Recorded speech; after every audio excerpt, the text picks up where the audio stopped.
Together, we've built online metaverses, video games, AI chatbots, and many more 3D web experiences with Three.js and React. But something was always missing to make it truly immersive: a fully customizable avatar builder. Today, that's exactly what we are creating. I will show you how to build an avatar creator from scratch with Three.js, React, and TailwindCSS, so you can finally add that personal, engaging touch to any 3D website. For our backend, we will use PocketBase to be able to edit and upload 3D assets outside of the code. For the style of our avatars, we'll take inspiration from cute small characters found on Dribble and Pip's avatar builder. Thanks to Kirzozz, you can freely reuse the assets from this project in yours. If you prefer a different style, the concepts are the same, and I will teach you how to create and prepare 3D clothes and accessories using Blender. Once we've built our character creator, I will show you how to bring these custom avatars into any project, using my existing tutorials to demonstrate how versatile they can be. Before diving into the video tutorial, if you are new to 3D web development or want to build a solid foundation, consider exploring my course, React 3 Fiber, the ultimate guide to 3D web development. A project-based course with everything you need to know and more to start creating professional 3D web experiences. Let's get started by setting up a new React 3 Fiber project. To create our React app, we will be using Vite. If you are using npm, you need to copy this command. In my case, I'm using yarn, so I will run yarn create Vite. In the folder of your choice in the terminal, paste the command, hit enter. It will ask you the project name. I will name it R3F Ultimate Character Configurator. Enter. Then I select the framework. I will choose React. And you have the choice between TypeScript or JavaScript. Choose whatever you prefer, but for the lack of simplicity, I will stick to JavaScript. Now it created a folder. We can go File, Open Folder, and open the folder it just created. Run yarn to install the dependencies, and yarn dev to run the development server. You can open the link that it will prompt you, and we have a starting app with React with the count button. For the UI, we'll be using TailwindCSS. We can follow install TailwindCSS with Vite guide. We need to install 3 dependencies, TailwindCSS, PostCSS, and AutoPrefixer. Because of the -d, we will need to use savedev with yarn. Yarn add --dev and paste the 3 package names. Then we need to run this command. Simply paste and enter. It will create a Tailwind config.js. We can copy this part for React, open Tailwind config.js. In the content, paste what we have. Then in our CSS file, we need to paste those lines on the top. Let's open index.css. We can remove everything and paste it. Let's run again our development server, and let's clean a bit the template. We have app.css, we won't be using it. App.jsx, which is where our app will start. We can get rid of everything here, also the import, and let's check if Tailwind works. Let's take the example here, paste it in the middle of the app. Don't forget to remove app.css that we deleted, and we now have Hello World. It is bold and underlined, defined by font bold and underline classes. If, like me, you like Tailwind and you want the detail of the classes when you hover a class name, go to the extensions on the left, search for Tailwind, and it's Tailwind CSS IntelliSense. Now let's add Three.js with React 3 Fiber library to be able to render 3D models inside our web application. We need to install the following packages: 3, the types of 3, and React 3 Fiber. Yarn add and paste the package name, and to have our disposal a lot of useful React components to use React 3 Fiber, we will also install a React 3 Dry library. Yarn add at React 3 Dry. We can run again yarn dev and hide the terminal. Let's add some 3D to our scene. We can remove this, add a canvas. This is where our rendering will be done. We can set up our camera position with camera position, and we will set 3, 3, and 3. Let's add a cube with a mesh containing a box geometry. of 0.5, 0.5, 0.5, and a mesh normal material.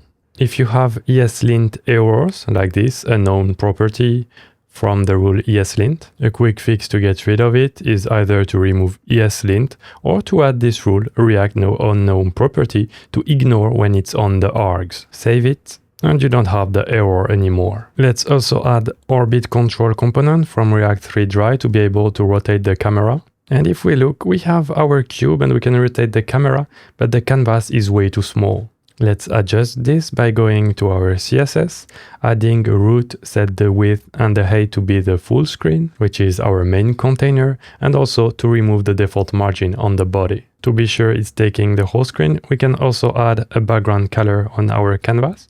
With color attach background, we'll set it to be very dark. Seems the attach is also causing issues, so I will remove ESLint. Let's open package.json, remove all the lines related to ESLint, also the script, yarn to refresh the modules, and on the left, remove the ESLint config. And should be good for now. We can see our canvas is taking the whole page. To save our project progression and to deploy the different versions of our project, let's create a GitHub repository. I will name it R3F Ultimate Character Configurator. I will keep all the other things like this and create repository. It's giving me a few commands. I will just take the commit, the branch and the push. Then in the terminal, I will run git init.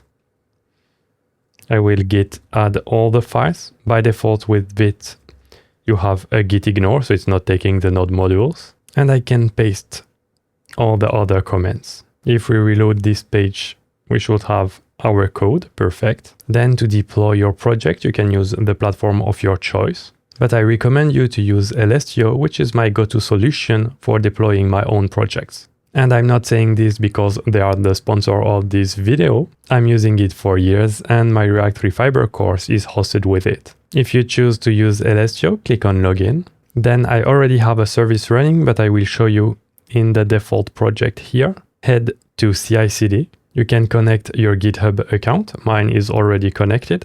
And then you choose the repository that you want to deploy. For me, it's the latest one, import. Deploy either on a new VM or an existing one. Choose between the different cloud providers, region and service plan, which is basically the number of CPU, RAM and storage. The smallest one will work good for our project, and hit next. Then you can choose which branch will be deployed when a modification is pushed on it. Currently we only have main, we will select this one.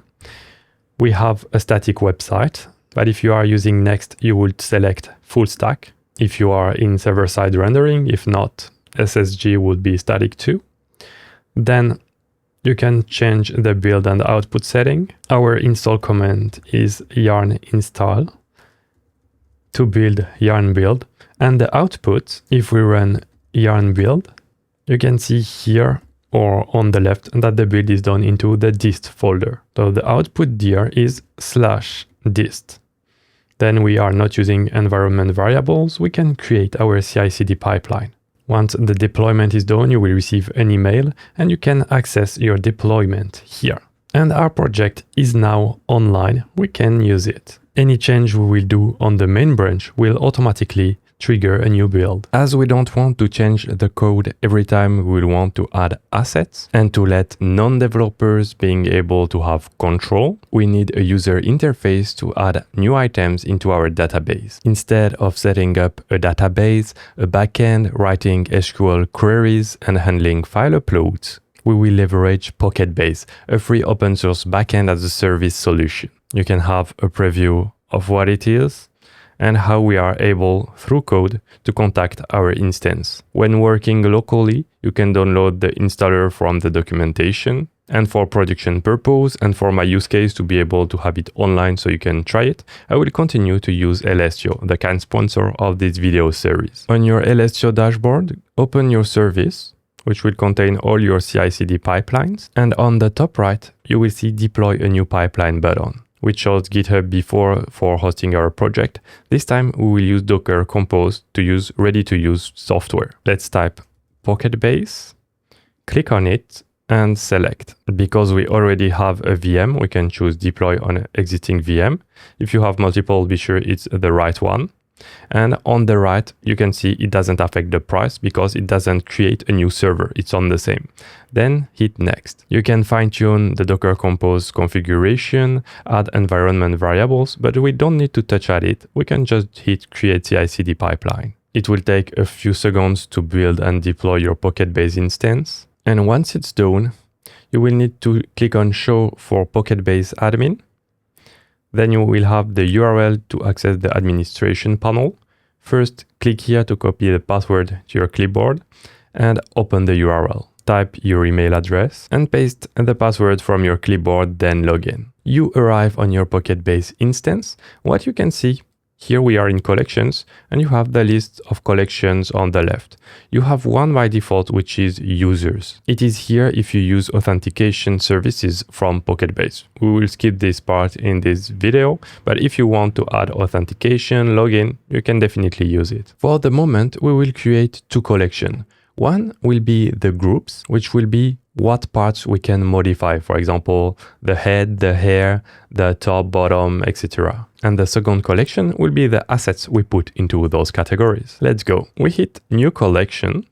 This is the name of your collection. Let's name it customization groups. Automatically, it will create a unique ID, a created date, and an updated. So when you do a change, it will update the updated date. For each group, we will need a name, a position, so it will be a number, so we can order them. And I think we will add the other ones later. So now we can hit create and create the second collection, customization assets. The first thing we will need is to add a relation to the group it belongs to. Let's name it group. We select the collection which is related to this one. So for us, it's customization groups. And we want the relation to be single because one asset is only linked to one group. Then we can add a name to the asset. This way it will be easier for you to manage them. We also want to display a thumbnail, a preview of the asset. For this, we will be using an image, a file. Let's name it a thumbnail. And again, we have the choice between one file, one image, or multiple one, but we will keep it to single. And then another file, which is the GLB file, the 3D model we will be using. Let's name it URL. Again, only one. And that should be good. We can create it. By the way, create is here on the bottom right behind my head. We will add other columns later, maybe other collection, but for now it's good. Let's just fill it a bit. Let's add a few customization groups. We'll have the head. We can set the position to 1. It will be the first one. Then the hair, position 2. Here I will add them one by one and I know what I will enter. So the position will be linear. But if you want later to add another category between, the position will be very useful. And let me speedrun the other ones.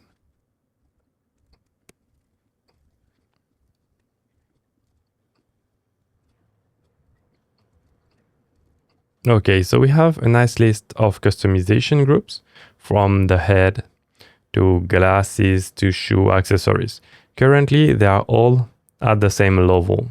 So maybe later we will split head and body or cloth part. But for now, I don't know yet. So we'll do it later if we ever do. And now let's add a few assets. Go to customization assets, new record. And now we have the picker. So we need to select to which group we add it to. So for now, we'll just add a few top example. Go to top, selection. Then the name, let's name it top 01. We add a thumbnail because we will create our thumbnail later with a nice process. For now, we will just use some samples from Decentraland. I downloaded a few, thumbnail, downloads, and thumbnail 1. Okay, open. URL, it will be the GLB file, but we won't do it right now. So create. We do it again, name top 02. Don't forget to add the group. So top, add the thumbnail, and go. And the last one, top 3, attach the group. You can even search here, so it can be easier than if you have a lot in your list than just scrolling and searching for it. Top, set selection, add the thumbnail, open and create. Fine, it should be good for the moment. We'll come to it later, adding more columns, adding the assets with the GLB file. But for now, it's good to start fetching assets. A last thing before diving into our code is if you go to settings and you have, for example, file storage, currently it's hosting the content on PocketBase, but if for some reason, maybe space reason, you want to host it elsewhere, you can use S3 storage. S3 is the AWS one, but you have a lot of providers that are free, that are S3 compatible, for example, Cloudflare, and you also have Minayo. But it was just for information purpose, and I think I will be using this for this series.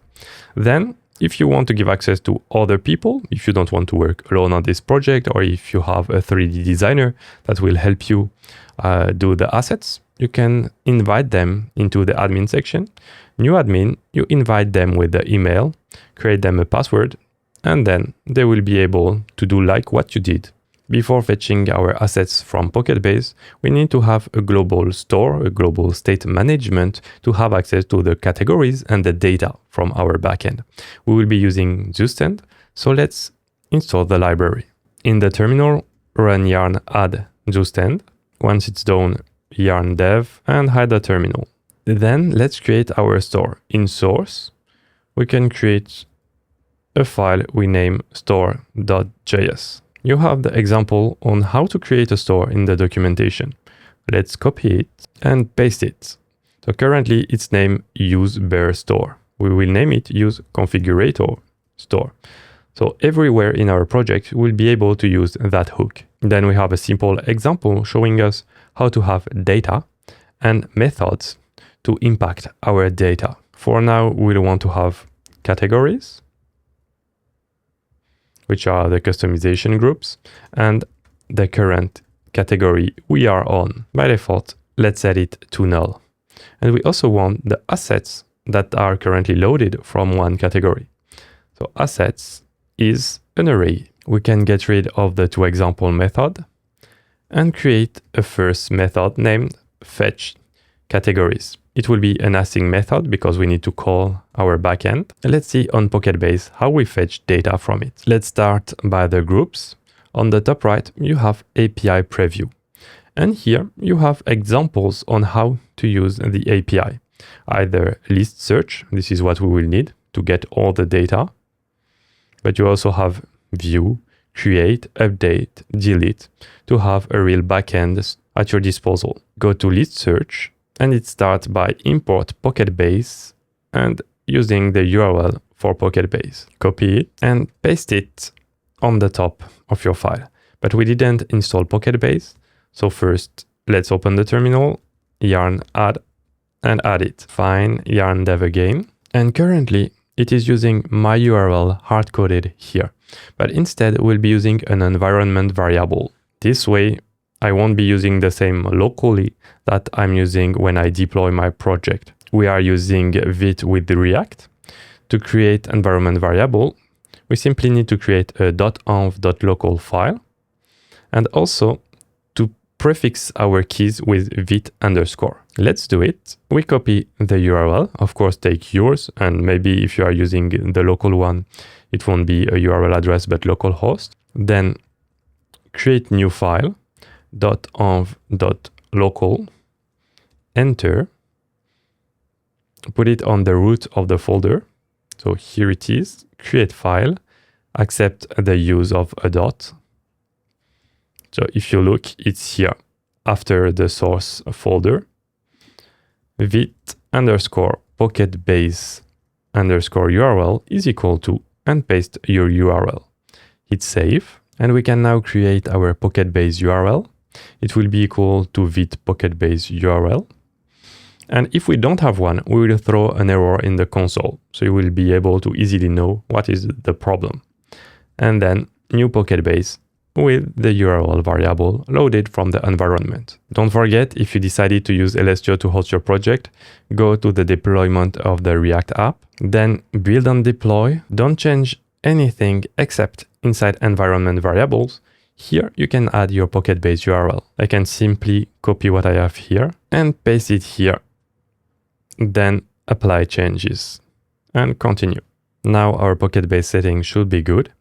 We can go into fetch categories and code the logic. We have a few code examples here. Of course, you can check the JavaScript SDK documentation if you need to go further, but for our use case, it's pretty simple. We just need this one. So we have a sort example with minus created. If you look at sort, it's using minus or plus to decide if you are in a descending or ascending ordering. Let's take it.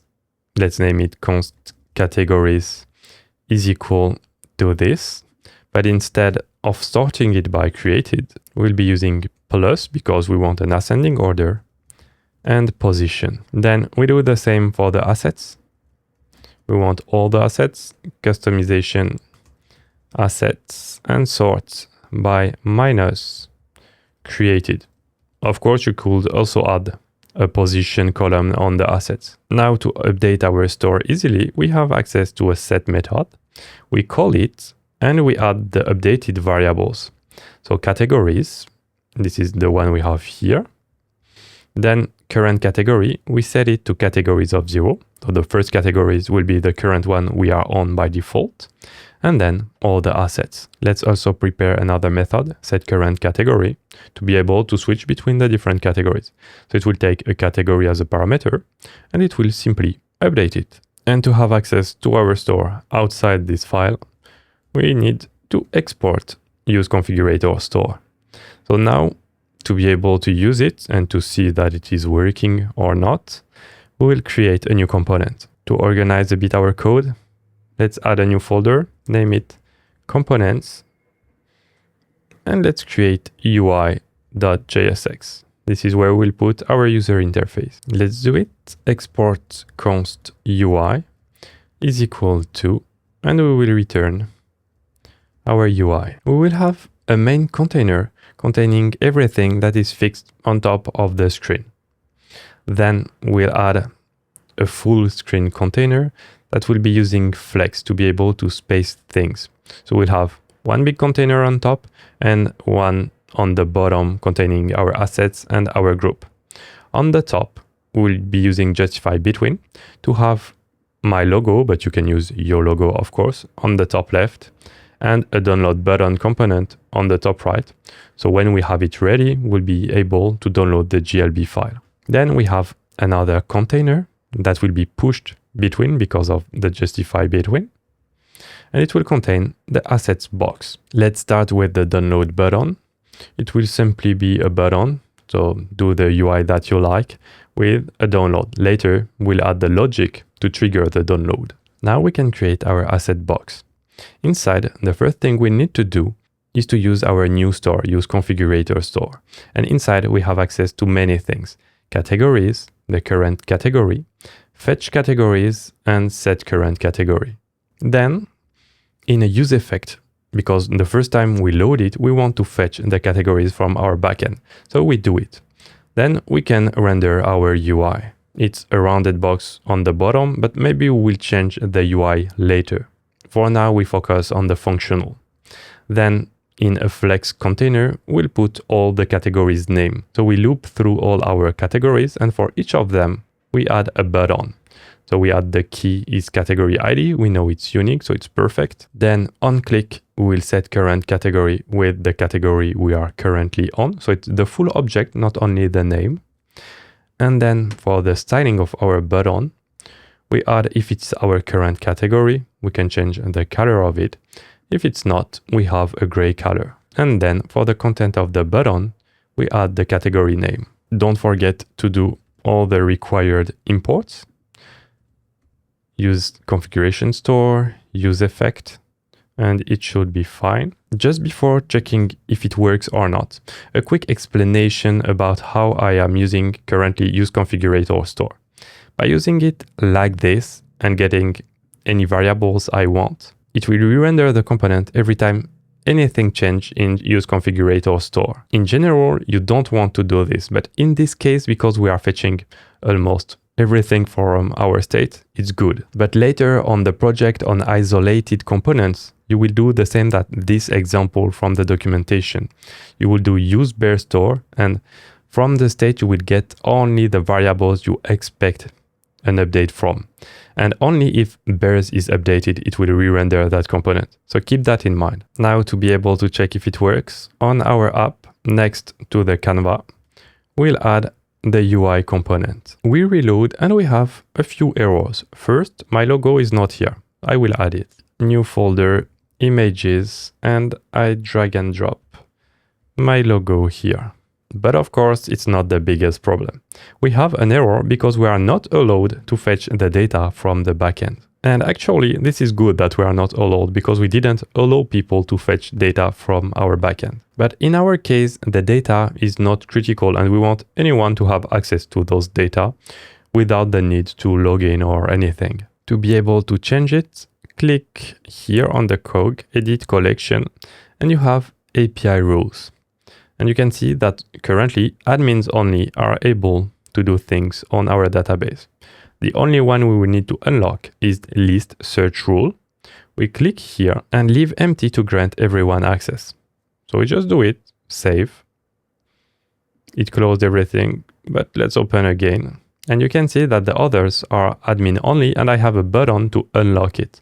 But this one, it's not admin only. So it's empty, so everyone has access to it. And I have a button to set admin only. So now it's in the good state. We need to do the same on the assets. API rules, unlock it. But you can see it's powerful. You could make more specific rules if you are using the authentication, authorization system. Save changes. And let's try it again. We can reload. And now we have all our groups that are displayed here. If I click on one, we don't see the updates. So maybe something is wrong with the set current category. And I think, I said it's the whole object. So it's maybe current category.name. And it's way better. No worries about the UI and the non-responsive. We'll fix it later.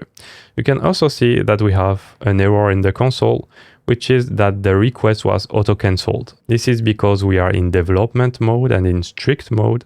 So the use effect is called twice, but no worries, on the deployed version it won't happen, so you can just ignore. Okay, currently we are displaying the groups.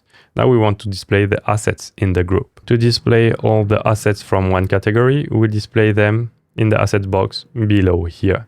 But first we need to have access to all those data. We could just look at the assets and do the filter in our component. But the most convenient way is to store the asset categories inside each category. So we loop through each category, and then inside each category we add an assets array, which will be all the assets filtered based on if the asset group is equal to the ID of our current category. That way, it's only processed once at the loading of our application. Of course, you would use a different approach if you were using paging or if you are loading the assets only when you click on a category. But here, because we don't have thousands of items, it's a good approach to load everything. Now below our categories, we can add a flex container for all our assets. So we loop inside our category through the assets. Then for each asset, we will add a button. But then inside the button, we want to add the image that we have in the thumbnail column. So if we try to do image and set the source to asset.thumbnail, we'll have a funny surprise. Let's try it. We reload. We go to the top section and all paths are broken. If we check with the inspector, we go on the image and you can see that we have only the end of the path. So it's trying to load my thumbnail locally. This is because with PocketBase, you can have a few options to be able to adjust your thumbnail, adjust your images with URL parameters. So what you need to do is to use the SDK and use getURL. So that way you can use other parameters, but at least it will create the full URL for you. To be able to use PocketBase everywhere, let's export it from our store. And in the UI here for the source, it will be pb for PocketBase.files.getURL, and you pass asset in the full object and asset.thumbnail. So it's the column that contains our image. And we don't use extra parameter for now. Don't forget to do the imports and save. Let's try it. So now all our categories are empty except top that contain our lovely preview of parts that we will later be able to visualize in 3D. This is our Blender file. You can see on the right it is composed of different parts to create a character. And this is exactly what we will reproduce in our project. We will use all the exported part, for example, this here, I can switch to this one, and we will compose using those assets to create our avatar because we want to be able to animate them. You can see that there is the armature here containing all the different bones to animate the different parts of our character. We are using a Mixamo compatible rig. So for all those characters, the same animations you can find on Mixamo can be played seamlessly. So if I change my character to this animation, it will nicely work. For example, here we have a huge belly, so maybe I would increase a bit the character arm space, but you can see that it is working. If we switch from rest position to pose position, so following an animation, you can see that the different assets are going into the right part. This is because our mesh are weight painting. What it means is a bone will have an impact on the different faces of our object. If we look at the arm, you can see the color change where the bone has an impact. As Kirzozz is providing us the assets, you won't have to worry about weight painting for now. It's just for you to understand when we will use this, how it is working under the hood. And later we will learn how to create our assets and do the automatic weight paint to follow the different bones animations. Something important to know is that for the top, we include the hands, and for example for the bottom, we also include the part of the legs that is visible. If I remove the bottom here, you don't have legs anymore.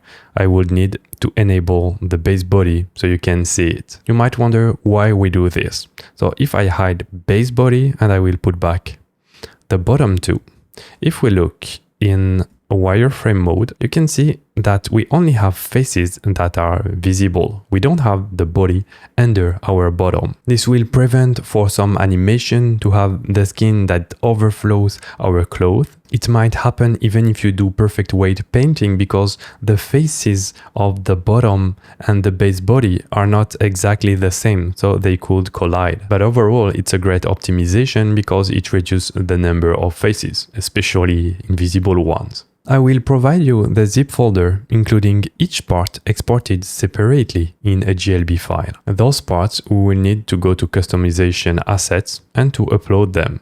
So we can delete the fake one we created first, add a new record, choose the group. We'll start by the first ones, the head.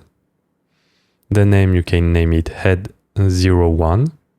And for the thumbnail, as we will see later how to create beautiful thumbnail when we will create our asset, for now I will use a simple version using the previewer from a 3E extension to be able to preview GLB file.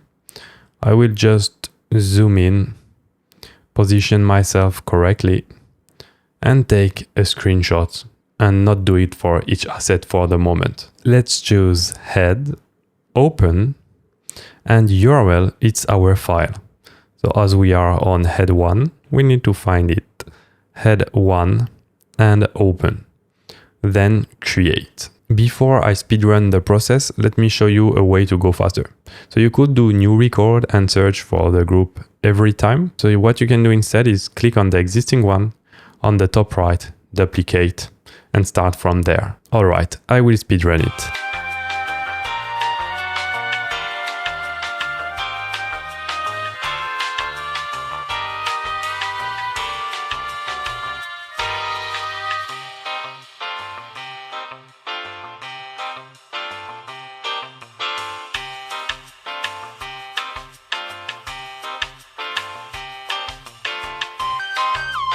Okay, I'm finally done. I didn't import everything, but we have a good base to start with. Let's try to reload our project.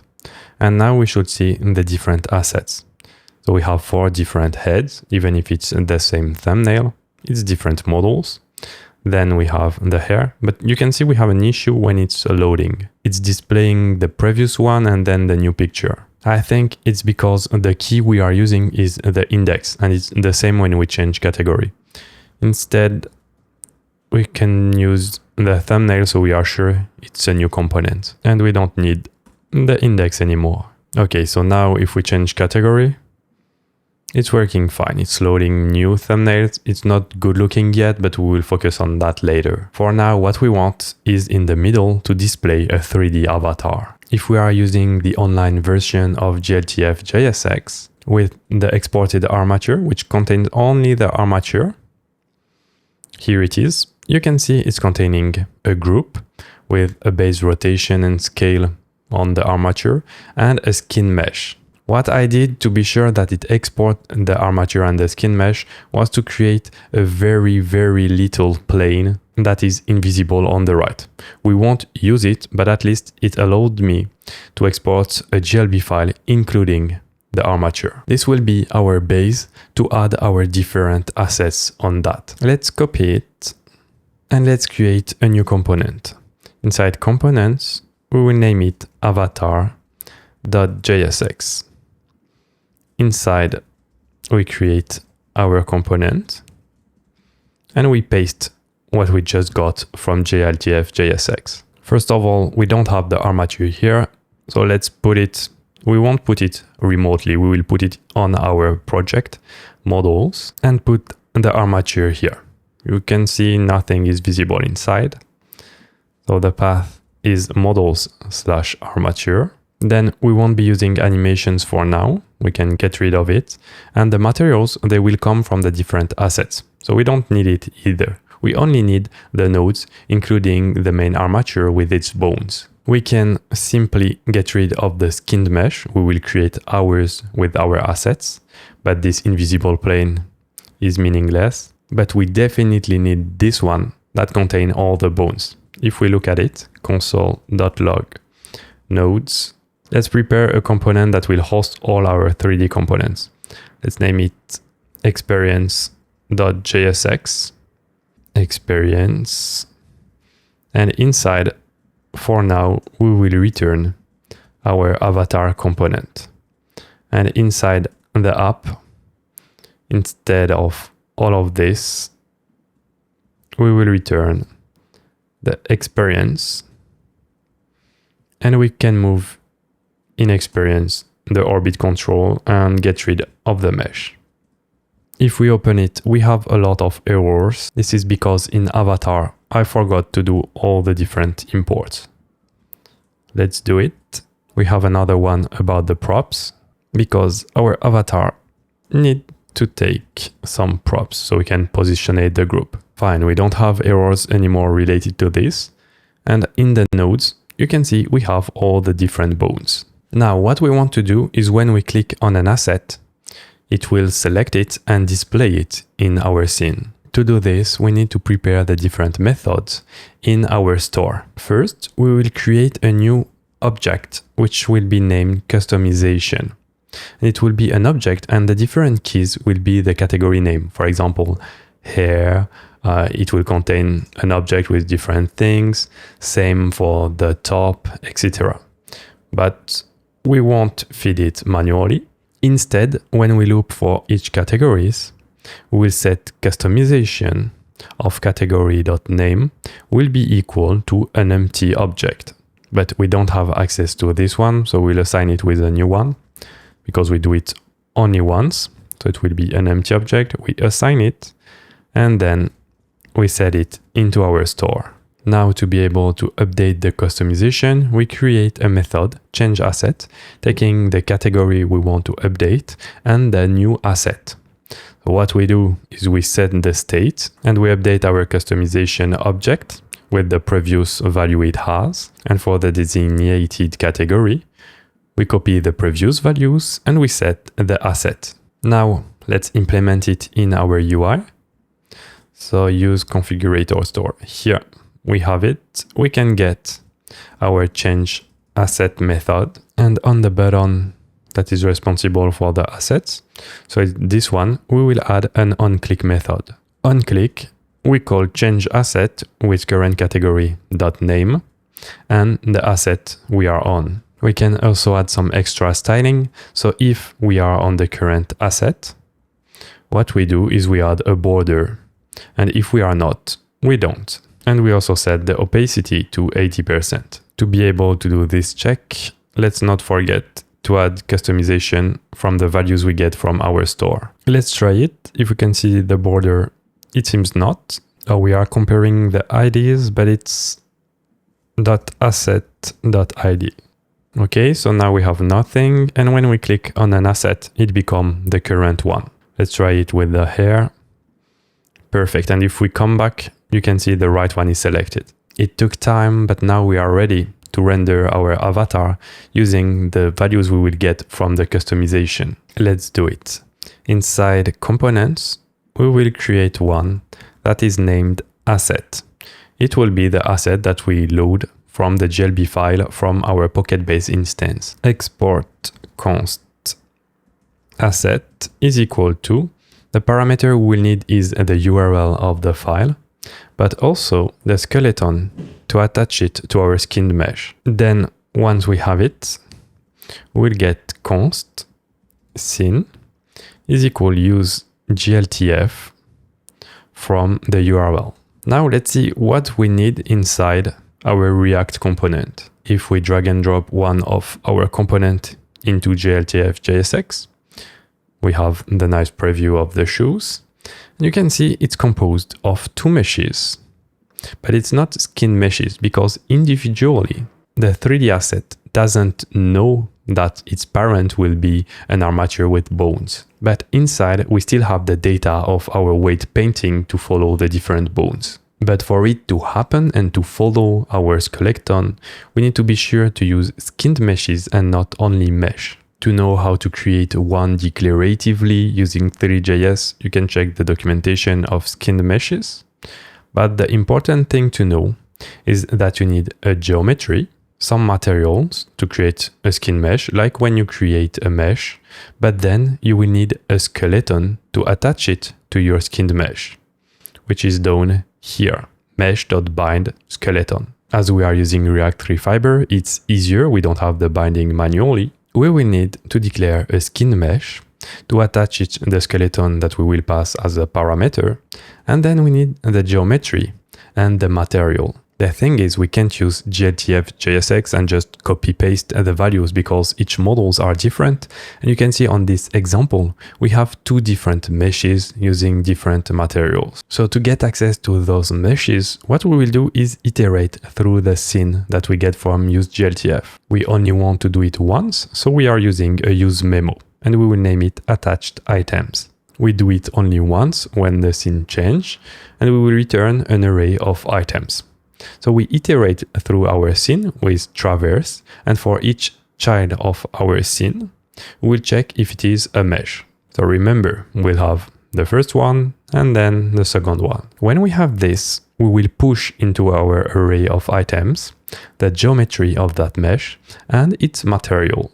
It will loop through all the items, and in the end, we will return it. Instead of returning a manually created skin mesh, we will loop through all our meshes and create all the skinned meshes that we require. We have all the data now. So we have the key, which will be using the index, the geometry, the material, and then we bind the skeleton. We can also add cast and receive shadow for a better look when we will add some lights. Perfect, our asset component should be ready. We can add it inside our avatar. We can get rid of the console log. First, we need to get the customization from our store. So we get only state.customization. So only when customization change, it will re-render that component, not when one of the other variable will change. Now we can loop through all our keys of the customization object. So it's for each category. We will map it. And if we have a URL and an asset, then we'll be using suspend to load our component asynchronously, and we will render our asset component. The URL we do like we did for the thumbnail to get the absolute path, And for the skeleton, we are using nodes.plane.skeleton. Don't forget to do the different imports, and let's try it. We can select a head, but it's entirely black because I didn't add any light so far. Let's just try other assets. We can see the hair change. Let's add a top. Select the first one. Here it is. But to be able to visualize it, let's stage a bit our scene. Let's change the background color and add some fog. And let's lower our experience so it's centered on the screen. We'll just do it manually without the center component. We can use a different starting camera position with -1, 1, and 5. And also change the field of view to 45. Better like this. Okay. And then let's spice things inside our experience. To add a global lighting, we can use an environment component from Dry Library.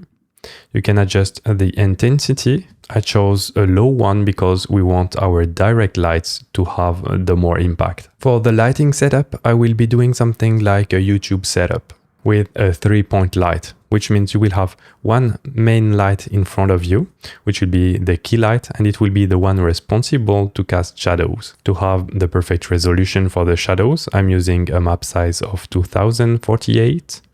I adjust the shadow bias, and then we'll have a fill light coming from the side with a lower intensity. So we still have the whole face brightened. And then to make things more exciting, I will add 2 backlights, one in the left and one in the right.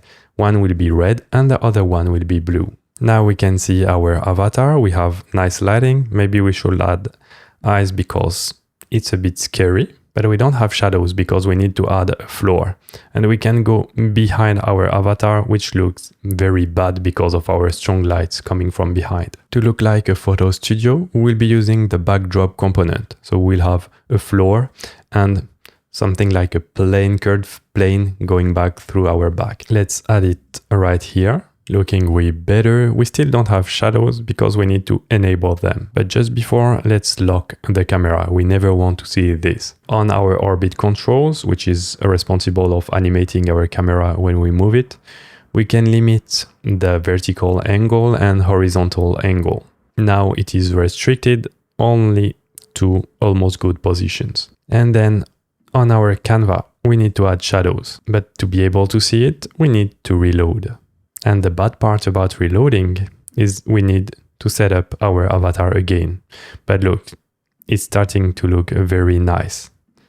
If you look at the lighting, the setup, it's quite nice. Maybe the shadows are a bit too strong here. Inside our experience, where we set up our lights, we can use the soft shadow component with a size of 52 and 16 samples. Be careful, the more you use, the more resource intensive it gets. Now our shadows look very nice.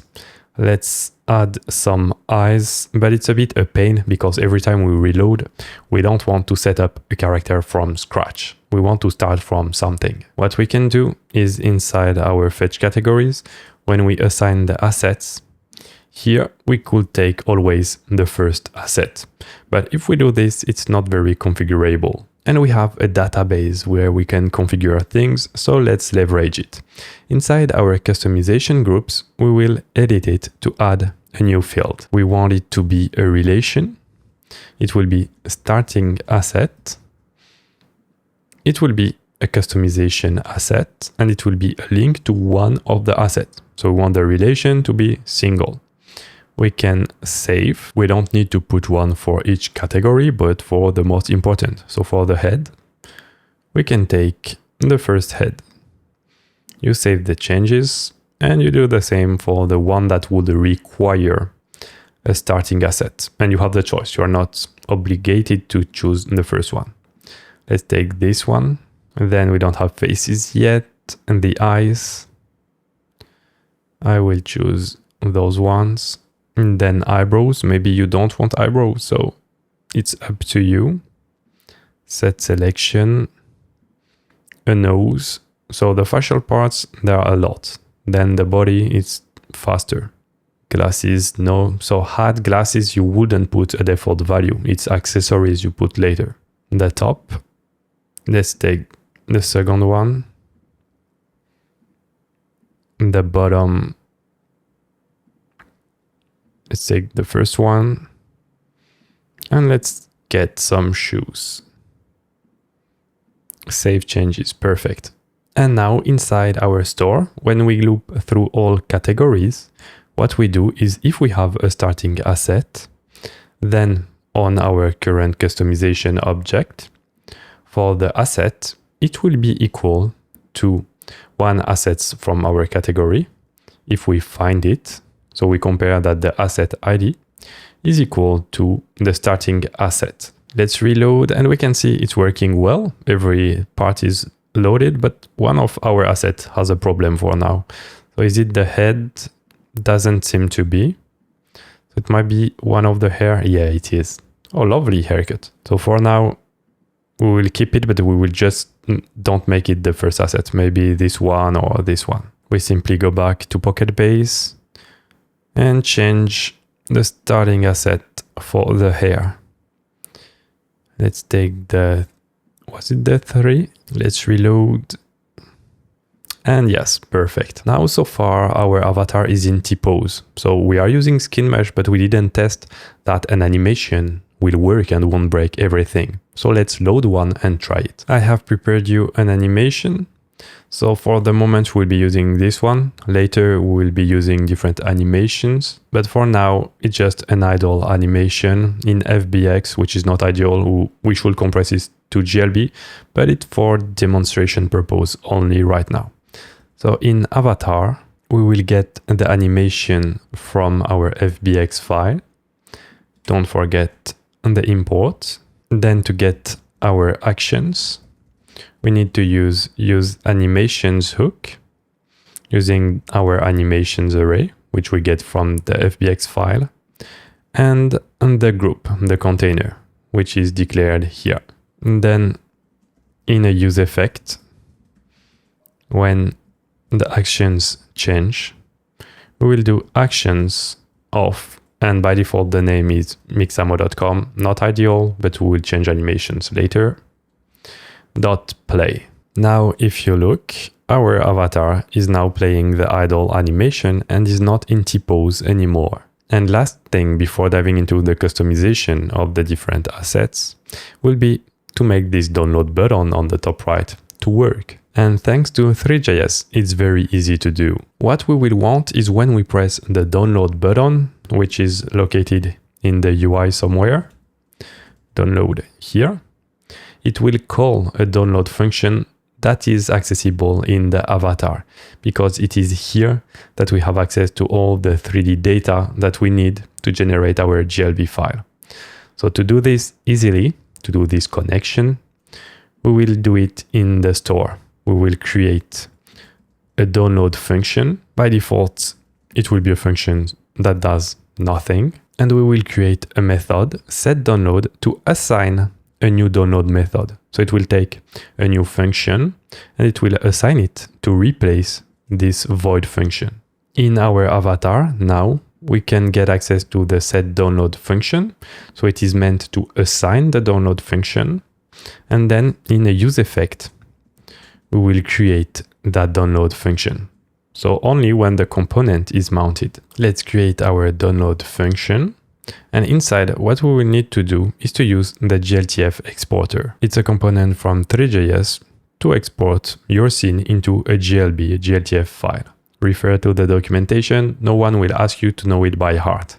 So you will do exporter.parse with your current group. So again, it's the same container that contains all our avatar, because if you don't hit at the right scope, you could export the whole scene with the light. And here it's not what we want. We only want our avatar. Then it will take a function when it works. We will call a save function that will save the blob result into a file. And we will name it avatar underscore the timestamp.glb. You can name it differently.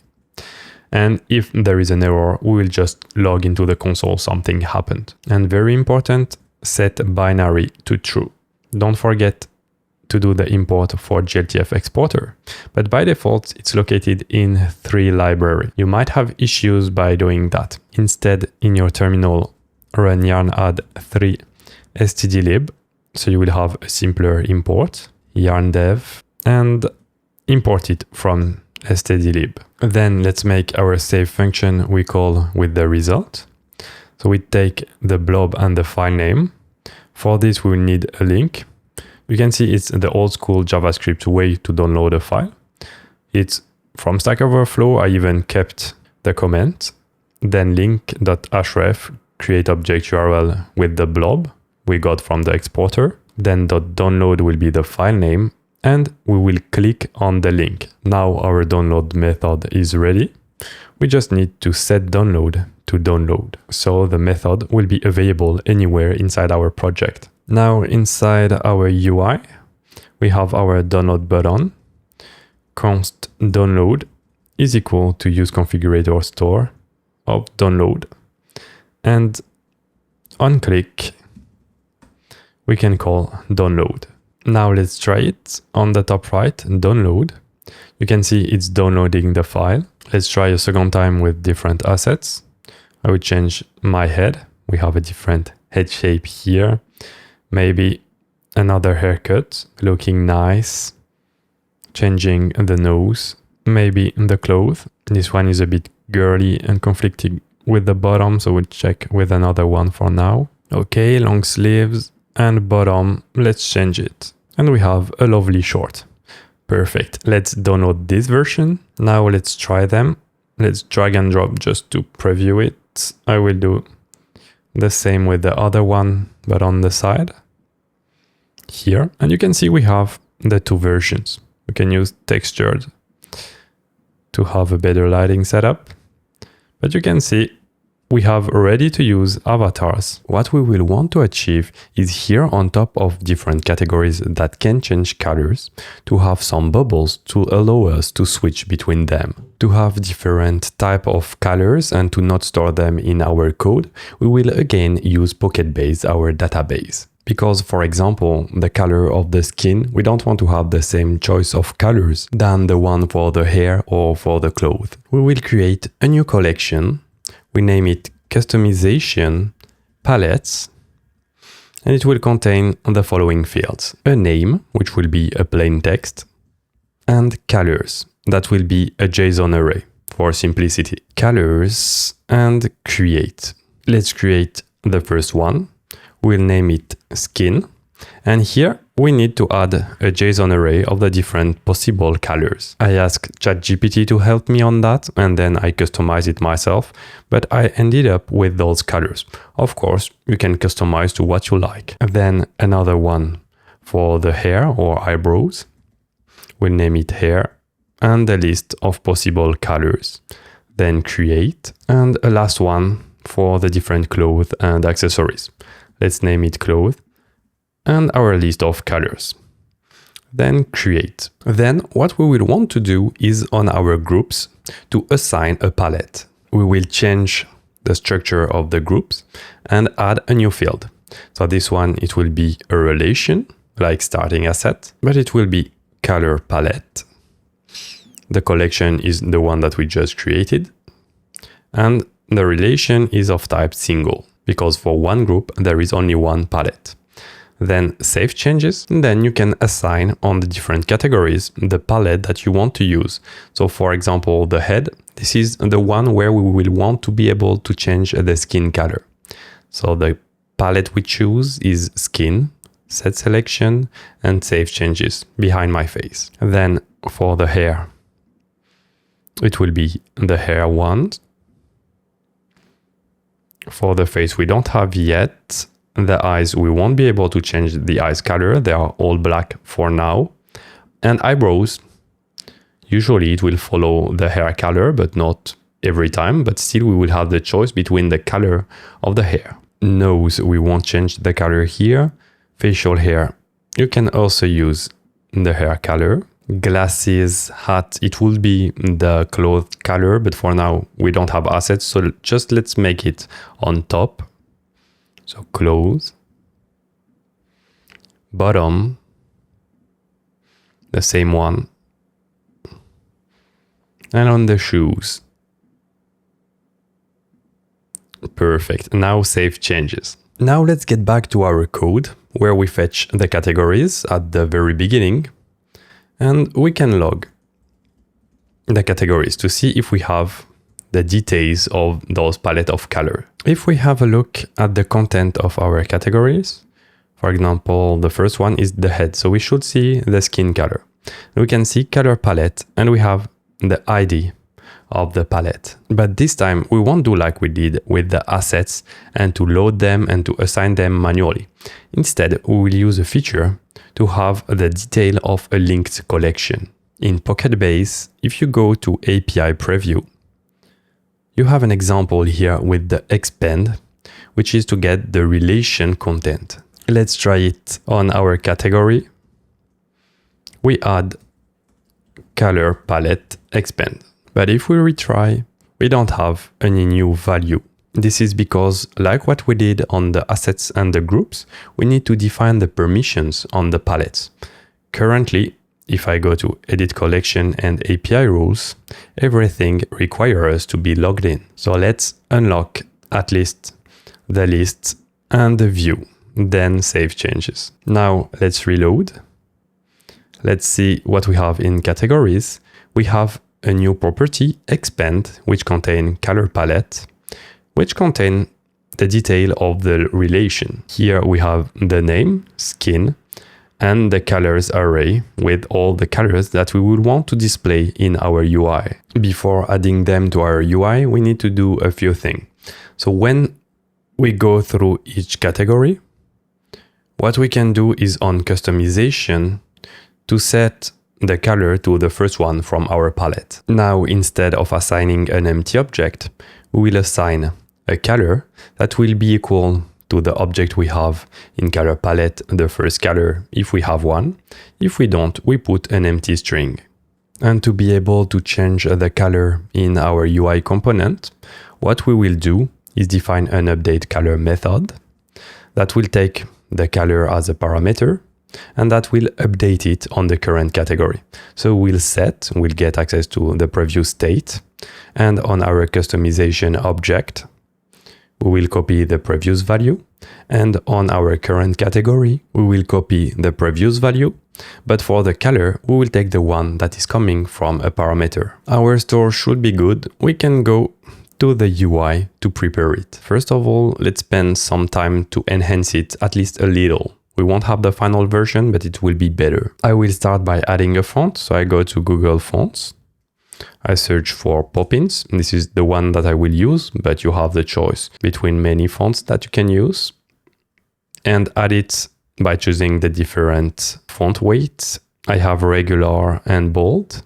And once you have picked them, click on Get Embed Code. So you can see here the different one that I choose.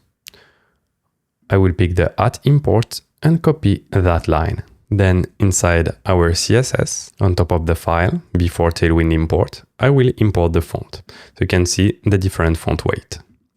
Perfect. Now head to Tailwind config and we will change the theme to add the font family for the sans ones.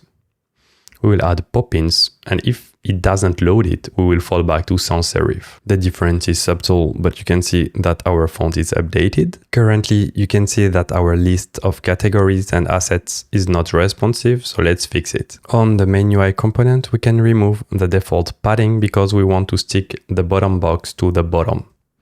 And let's add select none. So when we move the camera, it won't select text because we removed the padding from the main container. Let's add it to the top bar here, and let's add a padding horizontally for the bottom box. We can also remove the gap here. We will change how it is rounded, so we only want the top.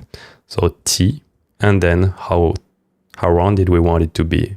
I will switch to large, and I will change the white background to a gradient using a dark scheme instead of a light scheme. Here is what we have so far. I will adjust some spacing and adjust a bit the button. Okay, now it's better, but we have this white scroll bar below. Let's hide it. There is no default class with Tailwind, so we need to create our custom one. Let's name it no scroll bar. And by searching online, you will find those properties to hide the scroll bar. Now, it is still scrollable, but we don't have the scroll bar. Let's take care of those boxes here. We can add the padding X here, change a bit the styling, and for the image to be scaled perfectly, we'll add those class object cover and the image to take the full width and height. Here is what we now have. So we can switch and it's looking way better. Time to add the colors when they are available. In the main UI component, next to asset box, we will add a color picker. So first we need to check the current category and customization if we have colors to display. So if we have colors, and also if we are currently on an asset, because sometimes we are on nothing, so we don't want to color when no asset is selected, then we will display our color picker. Let's create our color picker. We will need access to the update color function that we prepared in our store, then the current category, and we will create a method when we click on the button to call our update color. Actually, we could call it directly. Then we get the customization from the store and we have everything to display the colors. First, we check that we currently have an asset. If we don't, we return nothing. But if we are in the good state to display colors, we will return a box with a transparent background, the backdrop blur, and the scrollable content. Then we loop through all the different colors. And for each, we will create a button that will contain our color. So the key will be the index of the color and the color code, so the hexadecimal code. We add some styling to it. If it's the one selected, we will add a white border. And on click, we will call the handle color change. And inside the button, we'll have the small bubble. Let's see what we have. We have those colors. For the head, it's only skin colors. For the hair, we have the choice between all those colors. You can see we have the scroll bar here. For the hair, you can see that I chose colors that are mostly common for hairs. Then I accepted more fancy colors. And then for the clothes, you have all of those colors. But currently, if we change the color, it doesn't apply to our materials. Just before implementing the logic, if you don't like this color picker that is handmade, or if you want to give more control to the user, you can use the React color library. So you have all these color pickers at disposal, and you will get an event when you change the color, whatever picker you choose. Let's handle the change of color on our asset. So inside our asset component, first we will need to access our color. So we get the customization object from our store and we declare a variable asset color that is getting the current color from our category name based on our asset. So we'll pass it as a parameter, and inside avatar, we need to pass the data. So go back where we do the mapping, and the category name is equal to the key, because remember, the customization object contains a key for each category. Now inside our asset, we have access to the asset color. So what we do is in a use effect that will be triggered when the asset color change and when our scene is loaded, we will iterate through our scene with traverse, and if it is a mesh, and if the material name is color underscore something. This is the naming convention we decided with Kirzozz to know it's something that we can change the color. If it is the case, then on our material, we will set the color to asset color. Let's try it, and you will see it doesn't work. It's because the head is for the skin. We'll do it right after. But let's try, for example, on the hair. You can see that the default color was the first one. It applied it correctly. And we can use any color. Let's try on the top. Now it's white because it's the first color in our palette. Feel free to use a different setting. And you can change the colors of your clothes. Perfect. Now let's dive into the skin color. First of all, remember what we said earlier.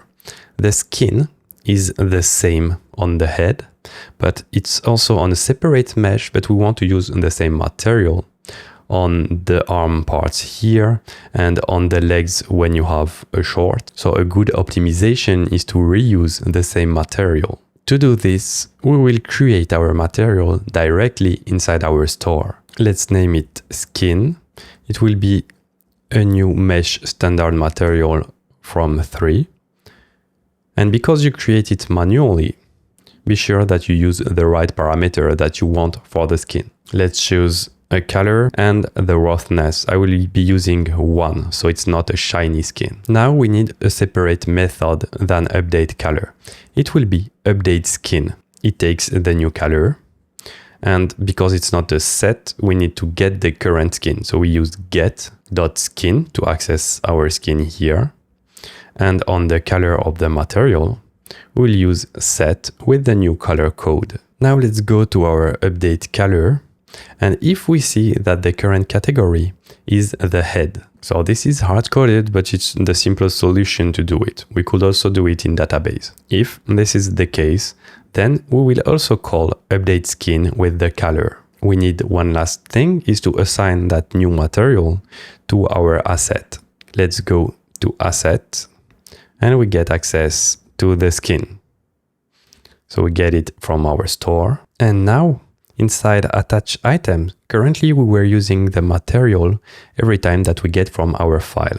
But now we need to add another check if the name starts with skin, well, if it contains it. Instead of using child.material, we will be using the skin material. If not, we just use the one from our asset. Let's try it, and it's not working. Let's see if we have an exception. And I forgot to import get. To have access to the get with Zustand, it's when you do the create. The first one is set, the first parameter, but you can also have get as the second parameter. Let's try it.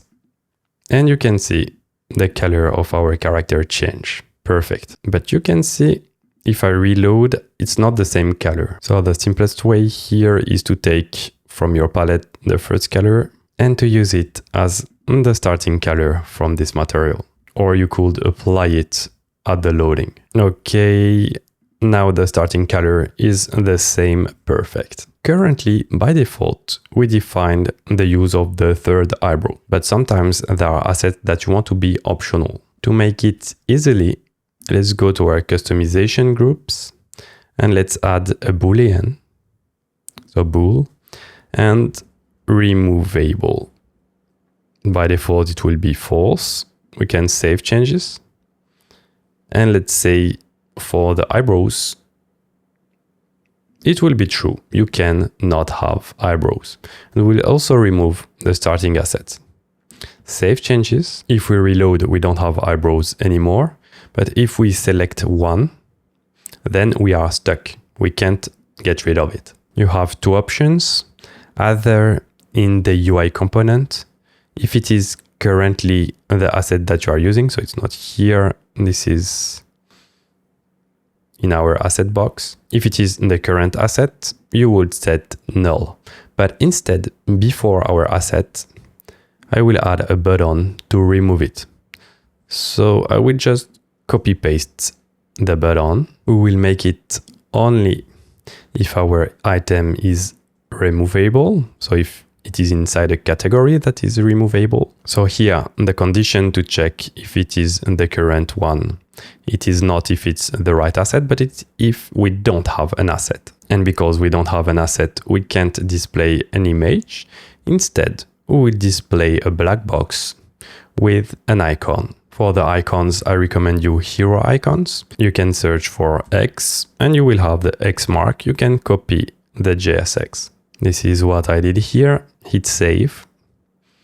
And we need to change our onClick. So for our category, we will set null. And we also need to remove the key because we are not iterating through all our assets like here. Okay, let's try it. Eyebrows, so we don't have one, it's highlighted. We can choose between different, change the colors, change the 3D model from our eyebrow. And if we click here, it's removing it and we don't have the colors anymore too. To make the life easier for our users, instead of going one by one, choosing colors, choosing assets and colors, let's add a randomize button on the top. To make it quickly, search for the download button and duplicate randomize button. We'll call a randomize function we will prepare in our store. And instead of displaying text, we will display an icon. Choose the one you want on HeroIcon or elsewhere. I will search for arrow and take this one. Replace it, save it, and where we have our download button, where we use it, we need to add our randomize button. But as we are spacing items, it will break our layout. Let's wrap them inside a container, a flex one, items center, and a gap of 2 to space the buttons. Okay, perfect. Now both of them are on the top right. Let's style them a bit, add a shadow, and also on the random button. Now they are more visible on the top right. We need to code the logic for our random button. Let's go to the store. Below everything, we add a randomize function. What we do is we create a new customization object starting from scratch because we will randomize every part. Then we loop through all the different categories and we find a random asset. It will be equal to the assets of our category of a random number belonging to the array of assets. So from 0 to the number of assets inside our category. Then we do the same for the color. We check if it has a palette. Then we take a color inside that palette.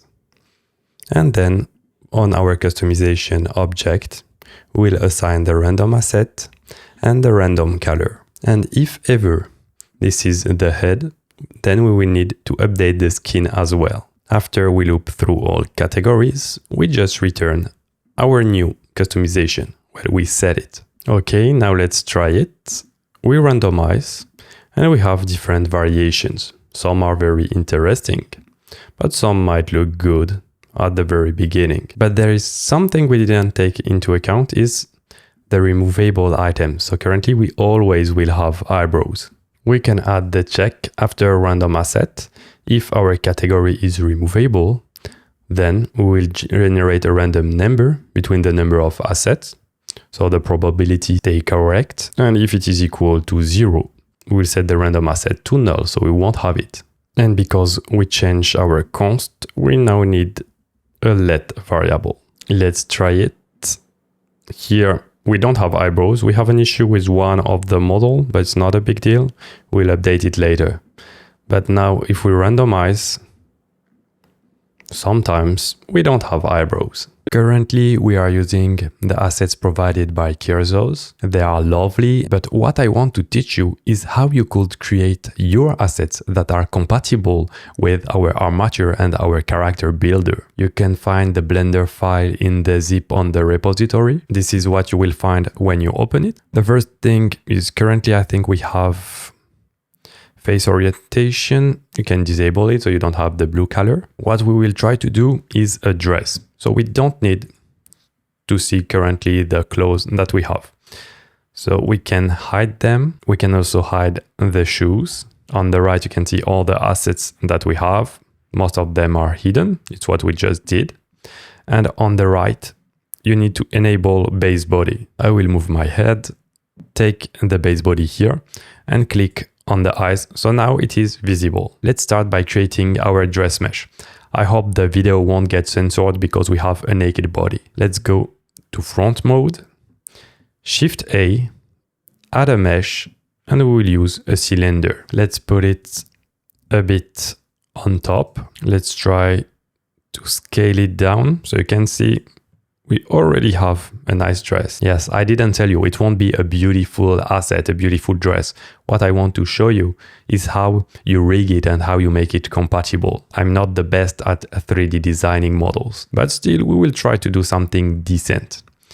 So once you have the base shape, switch to edit mode. Then what we can try is select the top face, shrink it a little bit. The bottom seems not so bad, maybe a bit shorter. Overall, we can expand it, so on the side it's better. Let's adjust a bit the neck. Looks not so bad. Maybe again bigger, but lower here and shrink it. So now the skin isn't going out on the sides. Below, we can reduce the length and we can make it a bit smaller. Okay, shouldn't be so bad. Before doing some polish, what we will want is to assign the material. So now it will be easier to select. We can take one onto stripe. Okay, here.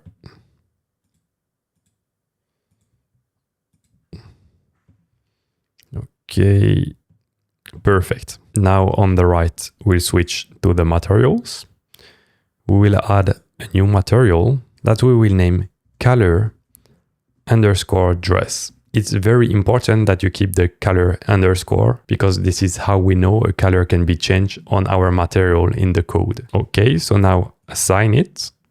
Then you can adjust the color of the stripes, but currently we have everything with it. So let's add another material. Let's assign this. Choose a new, we'll name it white. Then we will invert the selection with Command I for invert. And we will assign the white. Oh, we already had one, so let's use the same. Maybe it will be a bit glossy currently. So on the color dress, we can increase the roughness. And on the white, I see it is at 0, so I will use the second white and increase the roughness too. Of course, this is just my design choice, so you can choose whatever you like. Fine, so now we can polish a bit the design. First, when we will want to animate it, currently if you look in wireframe, you can see we have very few vertices, very few faces. So we won't be able to blend it and to fold the clothes to be animated. What we need to do is to create loop cuts. Use Command R with the mouse wheel. You can select how many you want, choose a good amount, escape key because you don't need to move it. And now we have a lot of faces that you will be able to animate correctly. This is not perfect, but that will do it. Select the top face. Now, because we have a separation, we should be able to scale it a bit. I will disable proportional editing. Scale it down a bit to get closer to the neck. And okay, let's say this design is good to us.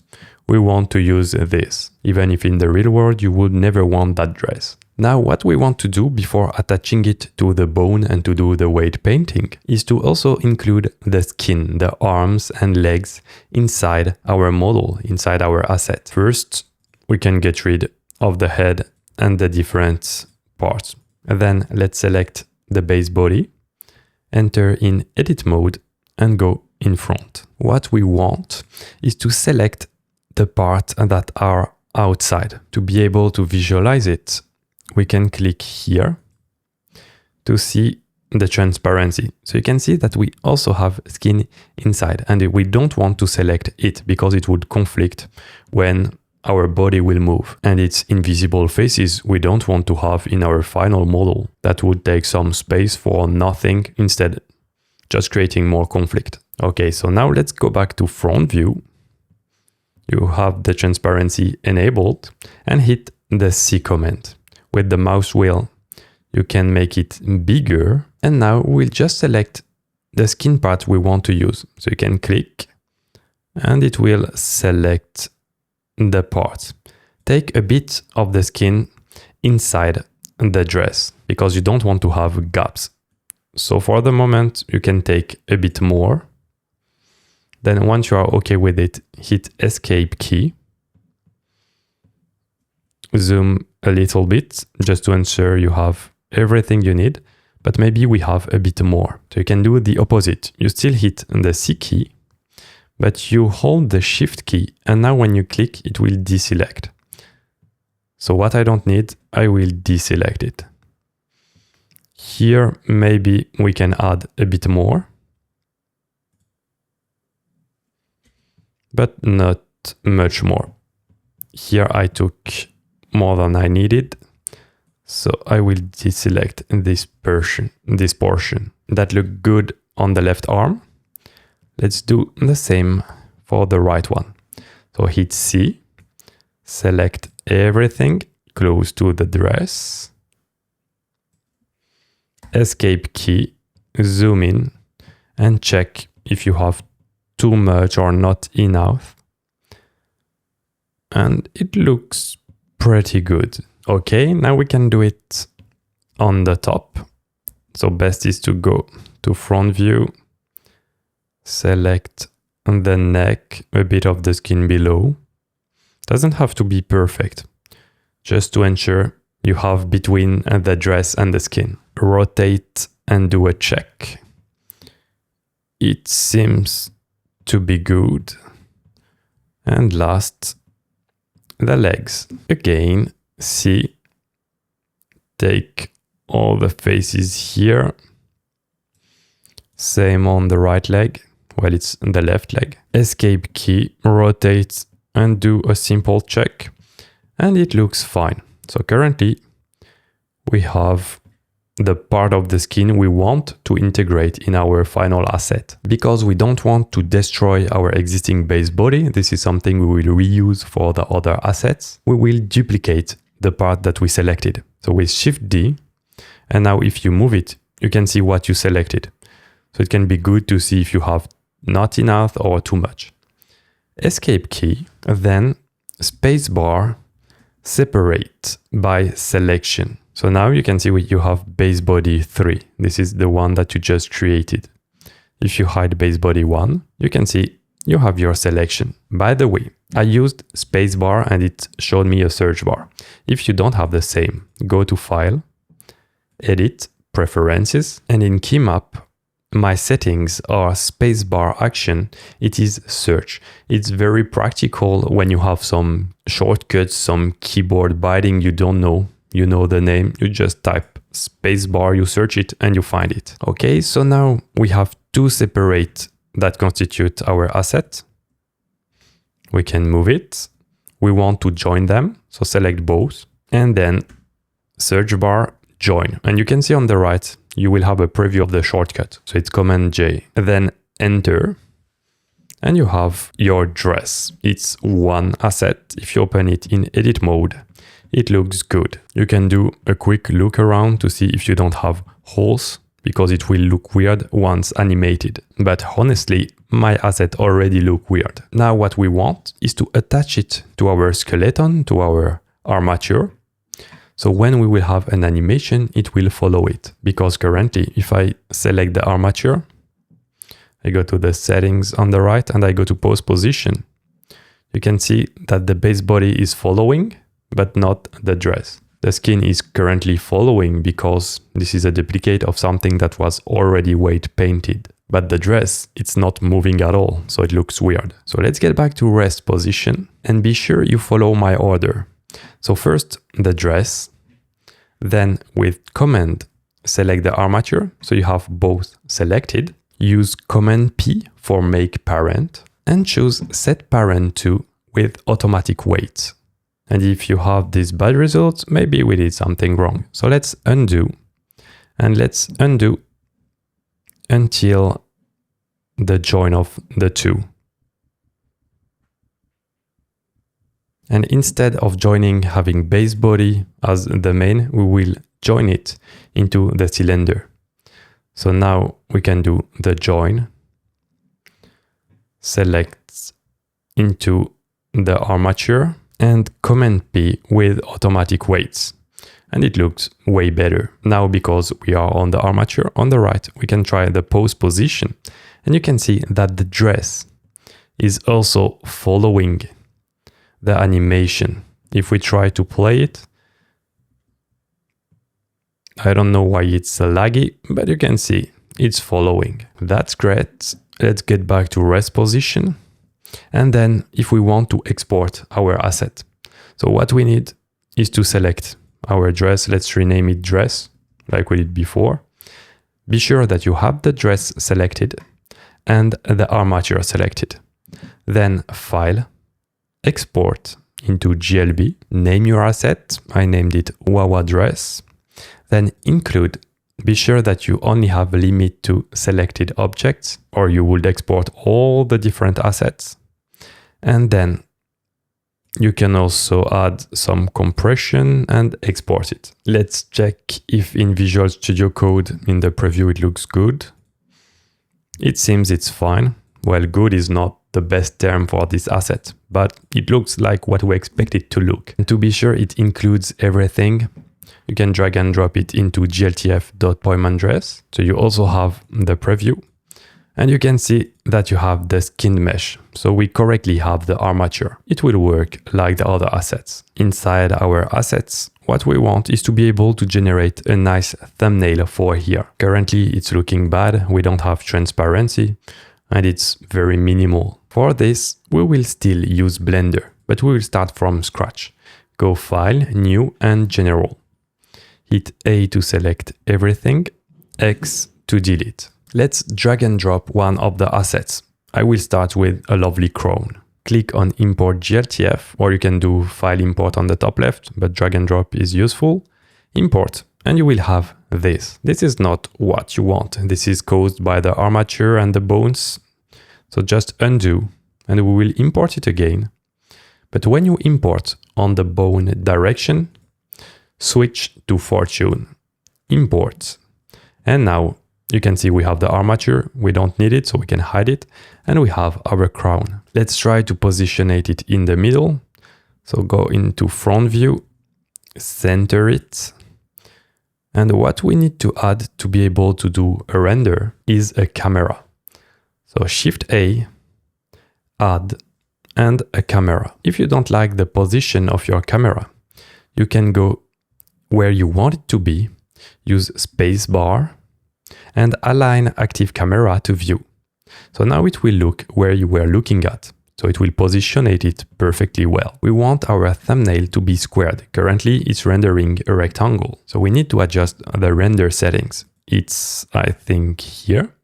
And the resolution X and Y will be the image it will generate. To make it fast, and because it's only small square we are displaying, 512 should be enough, maybe 256 too. Let's see if what we render is correct. It seems to be. If you need to zoom in or zoom out, go on the camera settings and adjust the focal length. Okay, maybe let's take something like this, or we can scale this up and down. Currently, it's a bit on the side, so let's check why it is. Maybe you can take our camera, adjust the exposition in the center. Looks better, but of course we would adjust the position of our asset. If we try to do a render with render image, we see we have no light because currently we are not rendering in the right render mode.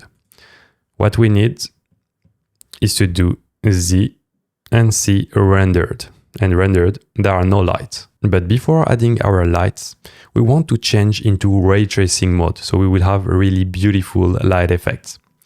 Inside the scene, we will switch the render engine to cycles. Based on your device, you will want to use your CPU or GPU. If you have a nice GPU, use it. If it's too slow compared to CPU, adjust and use CPU. I have an M1 Max, I use the GPU, it's faster. Then for the number of samples, you can reduce it to 1024. Here it's for the viewport, so it's the preview we have here. And the render, it's when we do render image, so we want it to be fast. Let's use also 1024. Fine, because we don't have light, we couldn't see the difference. If we move, we can see it's doing the ray tracing, but it's very fast. We will use a 3-point light setting. It is like my YouTube setup. You have 2 lights in the front and 1 in the back. You can search on YouTube, you will find a lot of tutorials about this in Blender. I will show you a simple solution, but feel free to use different one. So what I will do is Shift A, add a light. I will use 3 sun. It's not ideal, but it's the simplest. I will go on the front. I will positionate it slightly on the right. Then if I go on the side, I will aim at our object. Perfect. Now let's check how it is. We will rotate it to face our object.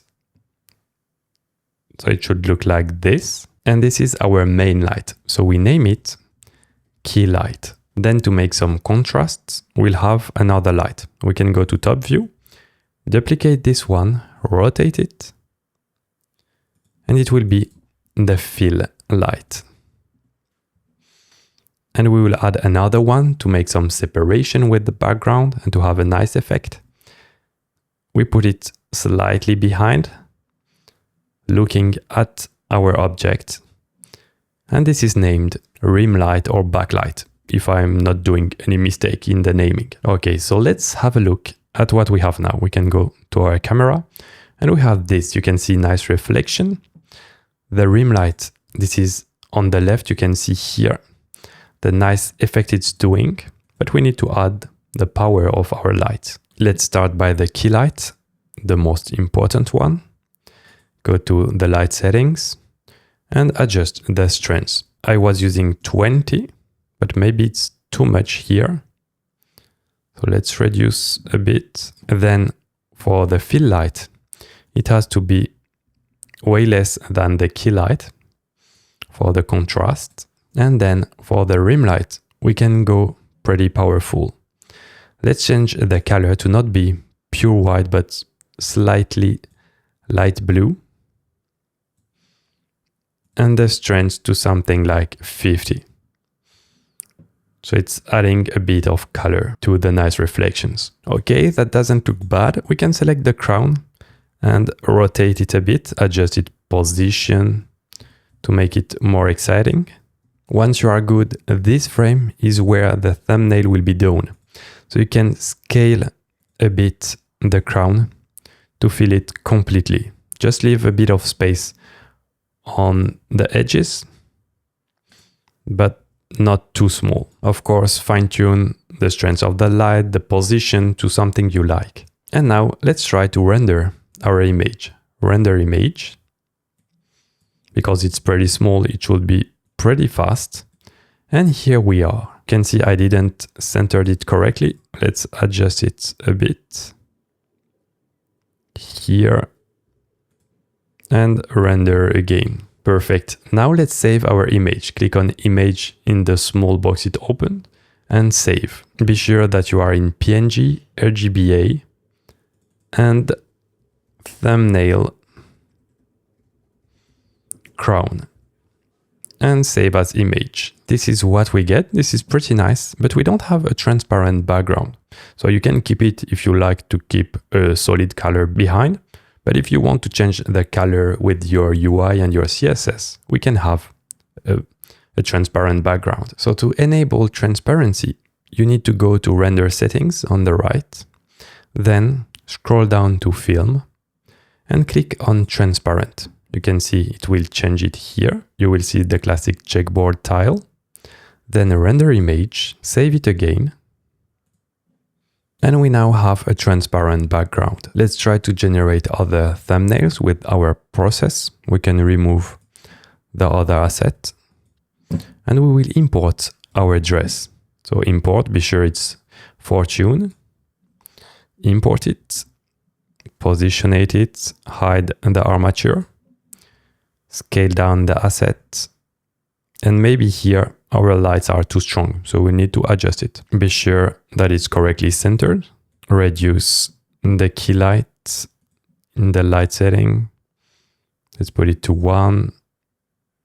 The rim light to 10, and the fill light to 1. Maybe we don't have enough contrast, so let's increase the key light to something better, and a very subtle fill light with a stronger key light looks pretty good. Okay, we'll use this. Maybe position it at the center. Render image. And we have our perfect thumbnail. Click on image. Save. Thumbnail, Wawa dress, and save as image. Let's try it on the last asset. Let's drag and drop outfit 3, positionate it down. It's just to check if our global settings are fine before doing too many. So, okay, the size is different because we have a long bunny ears, but I guess it will be fine in the list. We can hide the previous one. And now the lights are looking pretty good. I really like what the backlight is doing on the edges. Okay, now render image and save it to image, save, thumbnail, bunny. Time to try those assets inside our interface. I think they are all new. So new record, group. I will add the dress to the top. I'll name it Wawa dress. The thumbnail, it is here, open. And the URL is also here, open and create. And even here, you can compare the thumbnail. You have the transparent one compared to the one with the black background that we can't have control on it. Let's add the other assets inside the top, or you could create an outfit group if you prefer, because it's a full body asset that we are going to add. It's the bunny outfit, thumbnail bunny, open, and I think it is outfit 3, create, and then our lovely crown. It will be in the hats group, crown. We add our thumbnail, perfect, and the file. And I think this is hat 1. Open and create. Let's reload our interface and let's open the hat. We now have this beautiful crown available. You can see we have the opacity when we hover it. Maybe we'll add a background later and click on it. Now we have this lovely crown on top of our avatar. Let's try the other ones. They are in top. It's looking way better with our thumbnails than the previous one. Let's take the dress we created. Because the default color is white, it's doing white and white, but we can change the color and we see that our dress is looking almost correctly. Because for the stripes, I should have used the texture and not vertex paint. We have those small moves where it's happening, but still it's decent and it's following our idle animation. But we have an issue. Currently, we are wearing a pant, but we can't remove pants and we don't want to allow people to not have legs. It's even more visible if we select the bunny. It's conflicting with the shoes and also the bottom. For the hair, it's okay because we can make the hair removable. And it's not looking that bad when we have hair. It just depends on the haircut. This one is looking great with it. To be able, when we have an outfit that is conflicting with other assets, we'll create a mechanism. What we will do is on each asset, we will add a new column. Let's create it here. A new field. It will be a relation with the groups.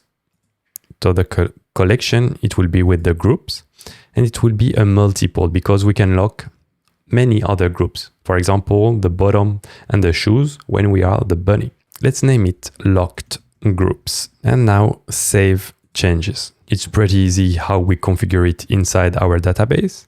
We take the bunny and we want it to lock 2 other groups. So the bottom, our asset is the top, so we don't want to lock it. And the shoes. Perfect. Save changes. And for the dress that we created, if you created the same than me, we will lock the bottom because we don't want pants and dress. Well, it could be a style. And the shoes, we don't want to lock them, so we keep it like this. And save changes. To handle the logic inside our store, below assets, we will create something named locked groups. And it will be an object, so we can use the category names. And below our store, we can create a method that we will name apply locked assets. What we will do is first we get our current customization. So it's all the assets applied to our character. Then all the categories to be able to get the names, and we create a new object, locked groups. Then we iterate through all the different assets currently on our character. And if the current asset has locked groups. So an array may be containing only one item, like the shoes or the bottom or both. What we do is we loop through that array. We get the category name by searching it using the ID of the locked group and from our categories, and we get the name of that category. Then, if our current locked group that we are defining here doesn't contain this category name, we will assign it a new empty array.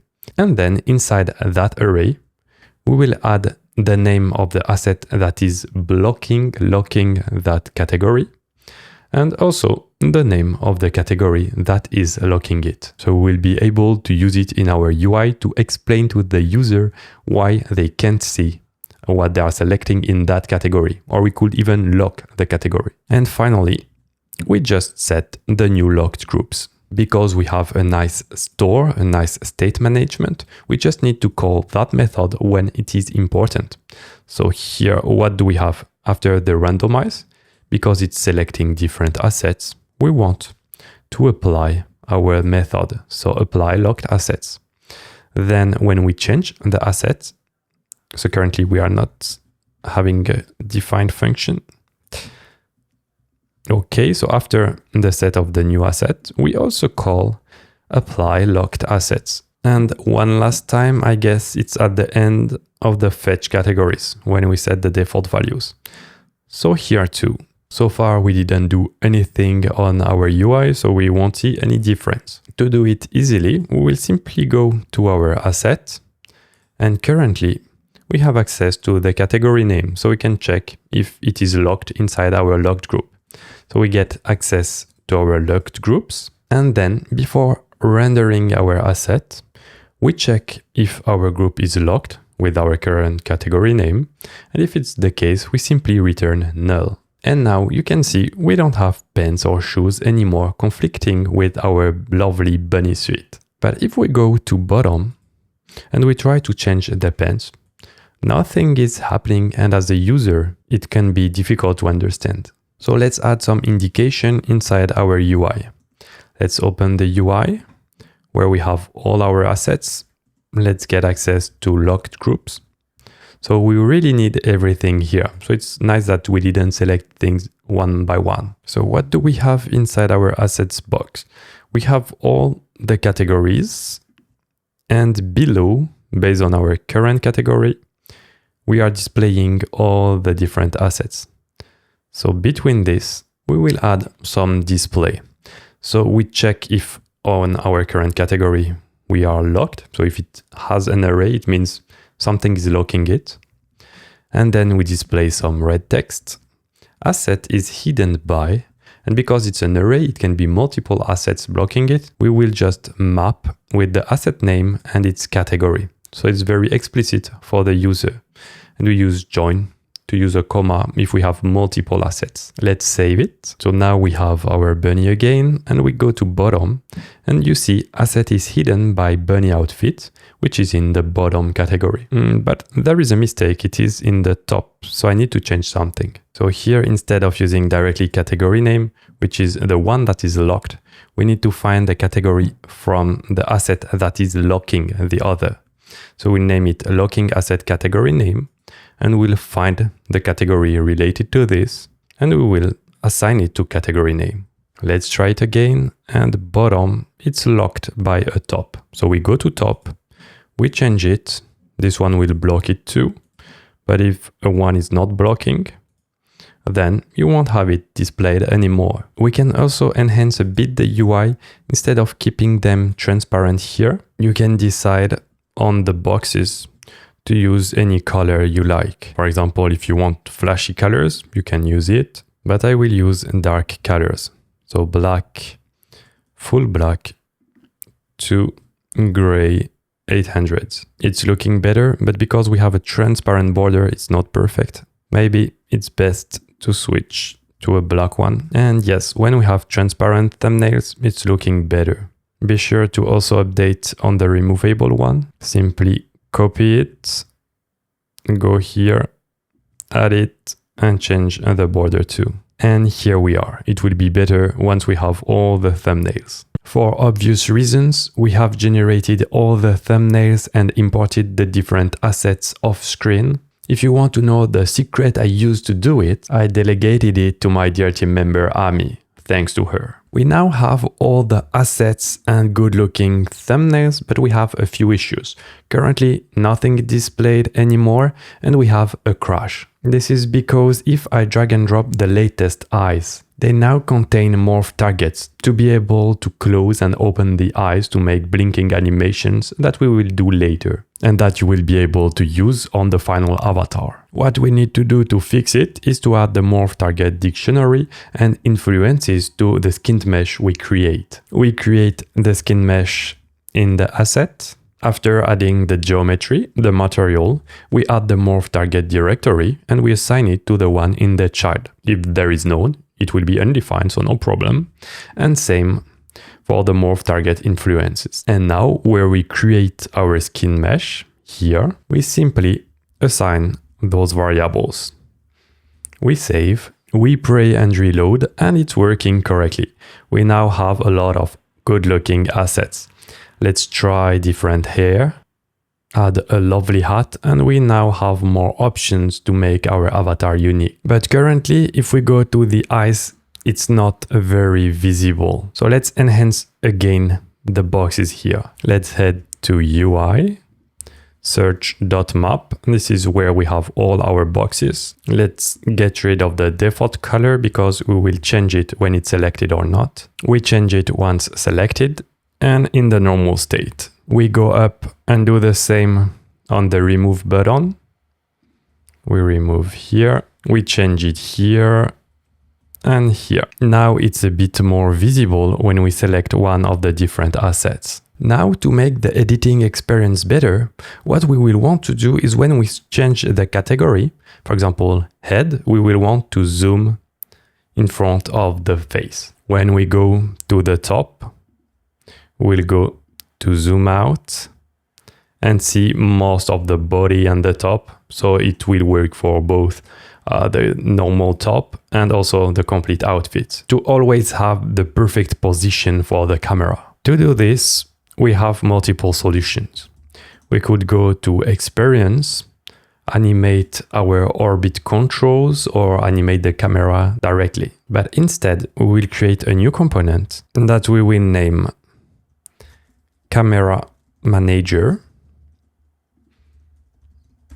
Camera Manager. Inside, for the moment, we will just replace it with our orbit controls. Now in the experience, instead of using orbit controls, we can use Camera Manager.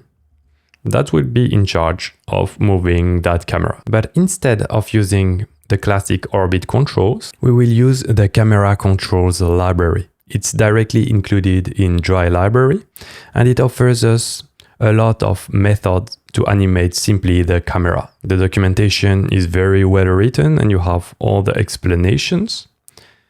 So let's go to methods. And the one that we will use is setLookAt. It takes the starting position where the camera is, the target, so where it's looking at, and enable transition to smoothly go to that position and to look at that new target. Let's start by replacing orbit controls with camera controls. So you can see we have 3 stdlib or dry. Let's take the dry one. To be able to call methods on it, we need a reference to it. Name it controls. Import it. And so far, it should behave like the orbit controls because the parameters we are using, the min, max, polar, and azimuth angle, are the same on camera and orbit controls. First, let's get rid of min and max azimuth angle because we want to be able to see the back of our avatar, to see it everywhere. We keep it on top and bottom to not go below the floor or too much high. We can also adjust how far user can go and how close they can go. We don't want to have those cases. The good values I found is minimum distance of 2 and max distance of 8. Now if you try again, if you zoom, now I'm blocked. And if I zoom out, I'm blocked here. So it's always a good distance. Now let's say we want to animate our camera when we are on the head to this position. We need to get the position value and the target value. To add some visual controls, let's add Leva library. Once done, here on dev, and let's go back to it. We use the hook from Leva use controls. Inside we will have get camera position. We want this option in our debug UI to be a button. And what it will do is console log the camera position, and we will destructurate what we get from controls.current.getPosition to have it in the right format. We do the same for get camera target. We just log the value we have. Be sure to import the button from Leva and also use controls. So now you move the camera where you want it to be placed for the head. Let's say here, get camera position, you have the value, and get camera target, you have the value. We could use those values directly in the code, but we made something generic with the database. Let's continue like this. Let's open PocketBase and create a new collection. We name camera placements. We will simply need a name, then a JSON containing the position. So it will be our JavaScript array that we just logged. And we do the same for the target. Target, we create it. And don't forget, because we will need data from it, to go to API rules and to unlock the list and view rule. So we'll be able to expand it. Then create your different camera positions. We have the head, copy what you logged here. The array is in the right format. Define it for the position and the target. Then create and repeat the process for every part. Let's say we want to make the hair. You put your camera at a different position to have a nice view of the hair wherever you find it's good. You click on both and you paste your values. Okay, create. I will add another one for the bottom part. Create. And last one for the top. Here it is. And then create. Now we have those 4 camera positions. We go to our groups and we'll add the possibility to assign a camera placement to a group. So we edit our collection. We add a new field. It will be a relation, camera placement. The link is with camera placements and it's single. One group has one camera placement. Then save changes and let's bind the value. So for the head, the camera placement will be the head 1. For the hair, it will be the hair. For the face, it will be the same than the head. So you can create different ones if you want, but I will just stick with those 4 and let me speedrun the process. And for the last one, accessories, because it can be anywhere, we just leave it to empty to the default camera value. So now we need to get the data of our camera placement. We go to the store where we fetch our categories. Currently, we only expand the color palette. So to add another field to expand, we add comma and camera placement. Now we have everything to do our logic in the camera manager. So we can add a use effect when the current category change.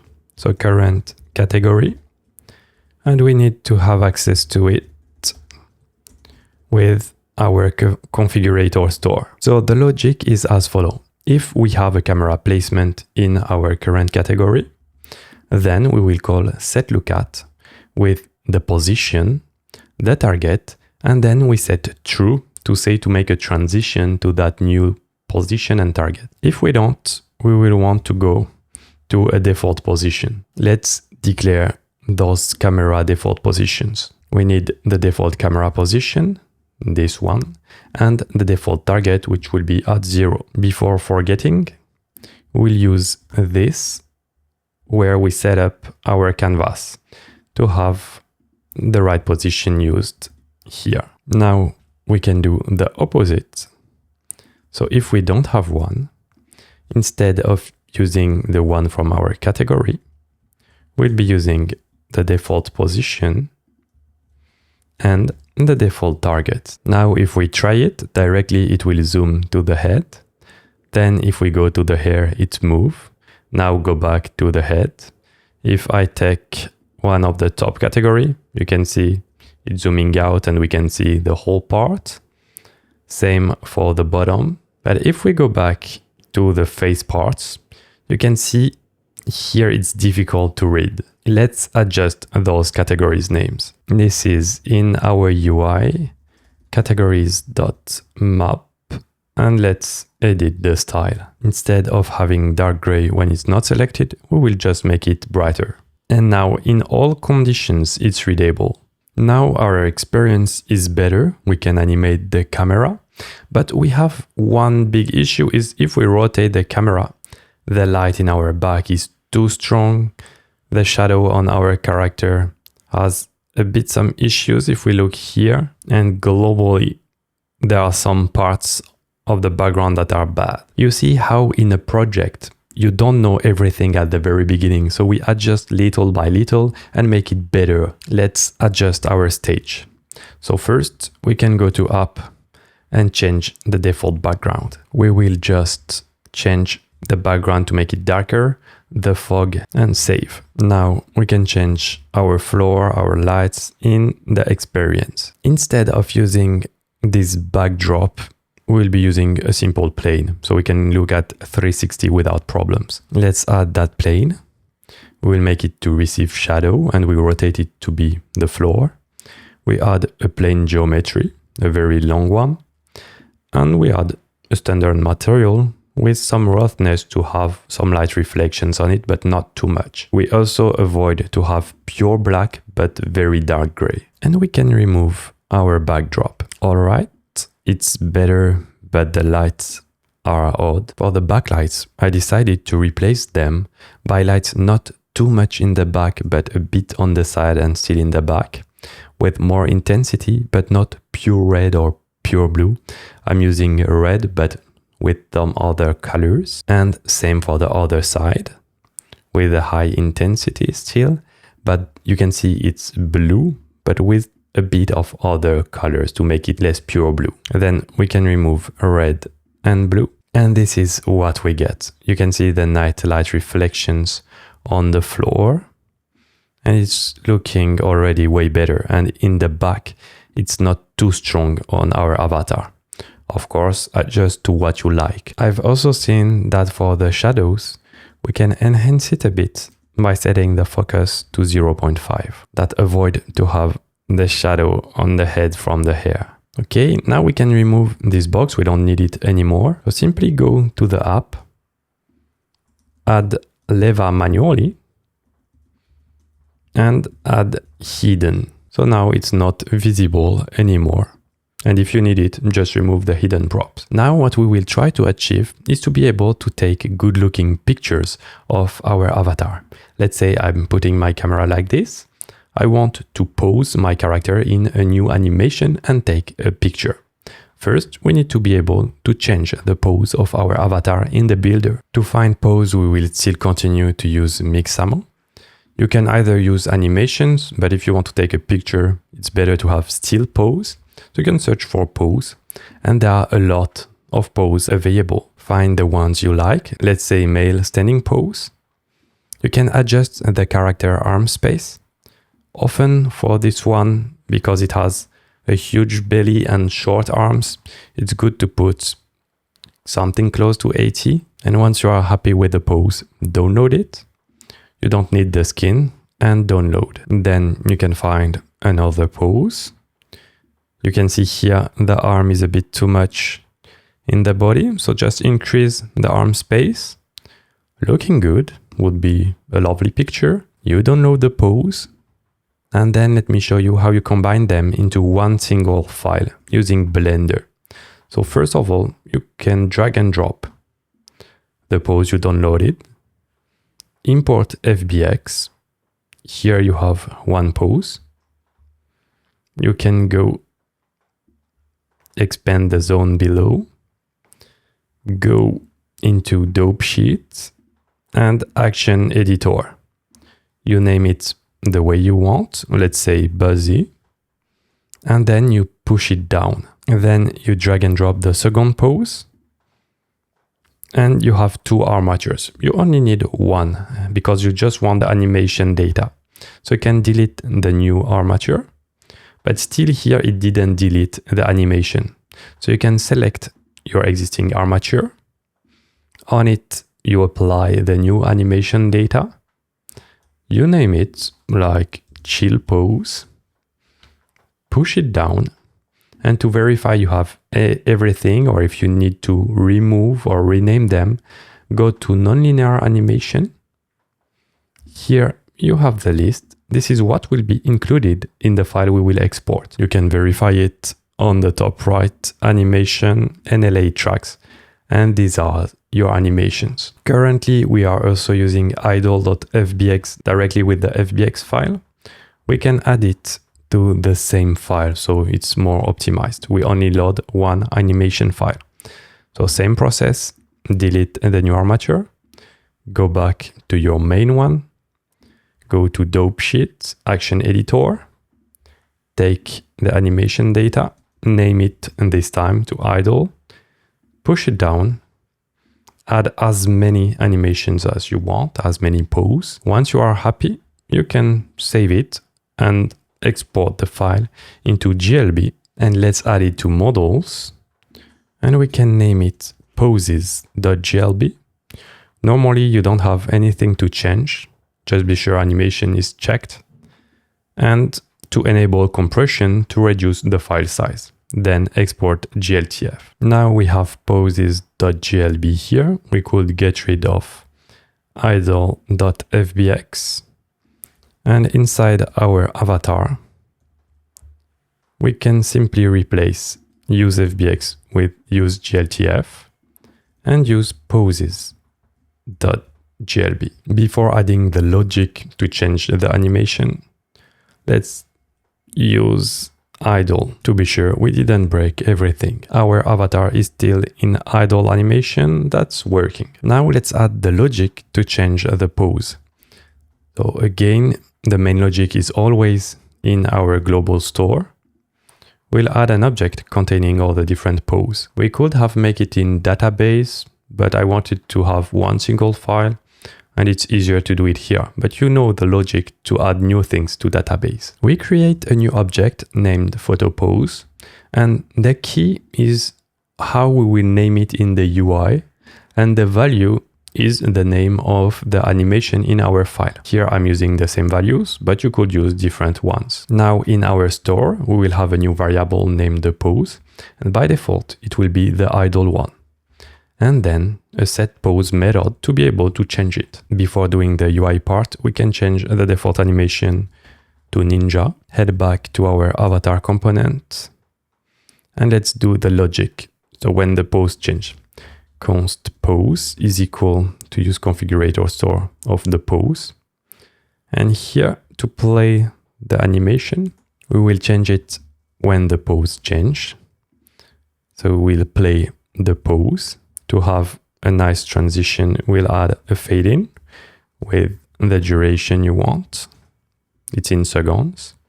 And we will return a fade out of the previous one. Now we can change the pose yet, but you can see that it switched to Ninja pose. Let's add into our UI a way to change the pose.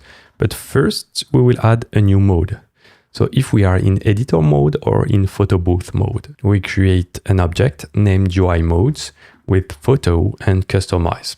We are doing this because we are not using TypeScript, so we want to be sure that when we compare things, it's with the right values. Now, inside our store, we'll set the mode by default to customize. And when we change the mode, we will set the new mode, but we will also, if we are going back to customize, set the pose to be idle. And we can also reset the main pose to be idle. Now let's add the logic into our UI.